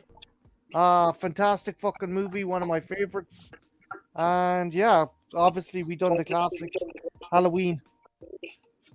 Yeah, and there's also Someone's Watching Me, which I don't remember. Which it's like either means I haven't seen it or I was Halloween in a high rise, basically. It's like Halloween in a high rise. Uncle Leo's in it from Seinfeld. Ooh. So that's pretty cool. So, Ethel Dan, is there another movie with Tommy Lee Jones stealing a car that has an advanced computer in it? Or am I fucking tripping balls? The only thing I could think is like Men in Black 5, where fucking he retires again and he'll be a senile prick about it. It was like mid-80s. Do you remember the vehicle craze of mid-80s? Where like you had some high-tech computer and a helicopter or a car or something. I remember it was directed by Carpenter, and essentially Tommy Lee Jones plays a car thief who steals a car that has like a fucking NORAD level computer built into it. These government agents are trying to kill him. I'm trying to fucking think of the title. Directed. Wait, it was like he wrote that. He could have wrote it because I know Carpenter didn't direct that. Maybe he produced it. Oh, was it the Philadelphia Experiment? No. No, I'm looking because like, what's the name? You don't remember the name of the film at all? I don't remember the name. I just remember the plot and his name. Oh yeah, Black Moon Rising. So he wrote that. He helped write. Oh, okay. I thought he directed. Sorry about that. He was executive producer on Black Moon Rising, and it was 1986. I have it in here in the production notes. Okay, apologies, guys. I fucked up. I thought it was. Wrote and exec produced it for sure. It was Harley Coke. Harley Has Coke in His Lips was the director of this film. Oh. I don't know how to say that. You gotta gum it to sample it, though, don't you? Yeah, you get a little flavor on there. No, making your gums numb. You know, it's good. So yeah. It's like, I don't need these anymore. I think that'd be more methamphetamine, but you get the idea. Thanks, Brian. Thank you. Yeah, so it's pretty good. Like, the guy's got a sizable catalog. I neglected to do the production credits for him because it's for the long. Best. Like, it's for the best that we mostly stuck with his directorial films, because if we look at everything he composed, wrote, helped produce, like Marty said at the top of the hour, we'd be here till fucking Christmas trying to get it sorted out. Yeah. Like, I'm pretty surprised though. I expected I would leave more out, but we covered a hell of a lot. I can tell we covered a hell of a lot because we are at the 3-hour mark, guys, which is way out of what I'd planned for, but definitely worth it because, you know, Carpenter love. Why wouldn't you give him the love? Got to give him the love over here. Yeah. So, do we have any? Do you guys have any personal things you guys want to say about Carpenter? Is like a director or creator or anything before we want to just wind it on down and do my thing? Despite the 2 buckets of scour that is Escape from LA and fucking Ghosts of Mars, I still love the man's back catalog. It's fucking brilliant. I'm glad he hasn't kicked the bucket. Fingers crossed and knock on wood, because like, he's the last of the fucking greats. We lost Hooper, we lost Craven, we lost Romero. Thank Christ we still have. I think he was just so chill. He didn't fucking get an aneurysm or a heart attack or any fucking thing yet. Yeah, and long live Carpenter. Yeah. Yeah. Dan, anything? I'm gonna go last. Anything you want to say about him, or? While the man can sometimes sound like an asshole, sometimes you watch an interview with him and think, God, this guy's a real fucking cunt rag. You got to remember, at the end of the day, that is just him playing a character. Like, you listen to like the commentary tracks for the films, like especially if it's him and somebody like Kurt Russell. You listen to those commentary tracks, you can hear they are just 2 kids having fun, dude. I don't know how that reflects on his character, but Carpenter seems like a chill dude. Again, he plays sort of the asshole of, I reach out, they're going to give me money anytime they remake a film. The dude is just too fucking relaxed to give a fuck about making films that are going to be overlooked. Sure, he might have been fucked by the Hollywood system a couple times over, but he's one of the best we got, one of the best we've had, and even though his style has been emulated and sort of copied, I think there's very few people who can really equal that greatness, not just in one genre, but he spanned various genres, as we've sort of discussed over the night. Nobody does it quite like Carpenter. I feel like I'm giving the man a fucking eulogy here. Shit. It's he's gonna live. He's gonna live. He'll live on forever in his films. He's not dead though, guys. Don't flood Twitter. He's not dead. It's fine. Yeah, it's just incredible amount of work. Down to earth guy. Every interview I've ever seen with John Carpenter, he's been the chillest, most down. This is like if you had like a cool stoner neighbor that kind of comes out and sits on his porch once in a while and just sort of like, you'll say hi and he'll talk to you for 5 minutes and then you're like, damn, that was pretty interesting. That's what it's like seeing interviews with him. He just seems like a really chill, down to earth guy. Oh yeah, he makes fabulous. Like he really is. He's one of the last of the old guard of directors that we lean on them, and the amount of shit that comes out nowadays is just cookie cutter processed garbage. Like, this stuff's good. So, check it out. That's it. That's my thought. Yeah. So I guess winding down and wrapping things up, I'm gonna kick it over and find out what's going on. Marty, what's next with you? What's the next thing on the chopping block? Well, later on today, because for me it's now fucking 4 in the morning. Later on, I'm gonna be doing a stream on werewolf movies, and I'm gonna be jumping on at some stage to Ethel's channel where we're hopefully having a watch along. And I also have been doing my Halloween hidden gems. That is up, and yeah, that's essentially it. I don't really have anything else planned. I don't think any other fucking reviews. Oh yeah, myself and Jen done a review of Monument Valley Massacre, the most bizarre fucking slasher I've ever seen. I don't hate it. I don't like it. I just question its existence. That's all I gotta fucking say. It doesn't make you pine for Laser Beast, though. Oh no, it doesn't. All right, Dan. What's I know we've mentioned this because you did a, but do it again. Do it again. Tell them what's going on. What's up. So what's going on next? And this is very, very soon. Like, as soon as we jump off here, because it is still the 30th day of October. We are still in Halloween Eve up in here. I'm going to be hopping on live, just kind of talking about 31 of the best moments in the Halloween franchise. It's probably going to be an open discussion, so if anyone wants to come over there, that's where I'll be. The channel will probably be, I mean, you guys know. The Department of Fear, that's the channel name right there, sort of rebranded it there. And, yeah, I've got that coming out here in a couple minutes. Again, it's going to be a live one. And then tomorrow I'm 3-ranking the Halloween franchise because I've done it twice and I can't resist a good pun. And then after that, the 31 days of Halloween content will be behind me.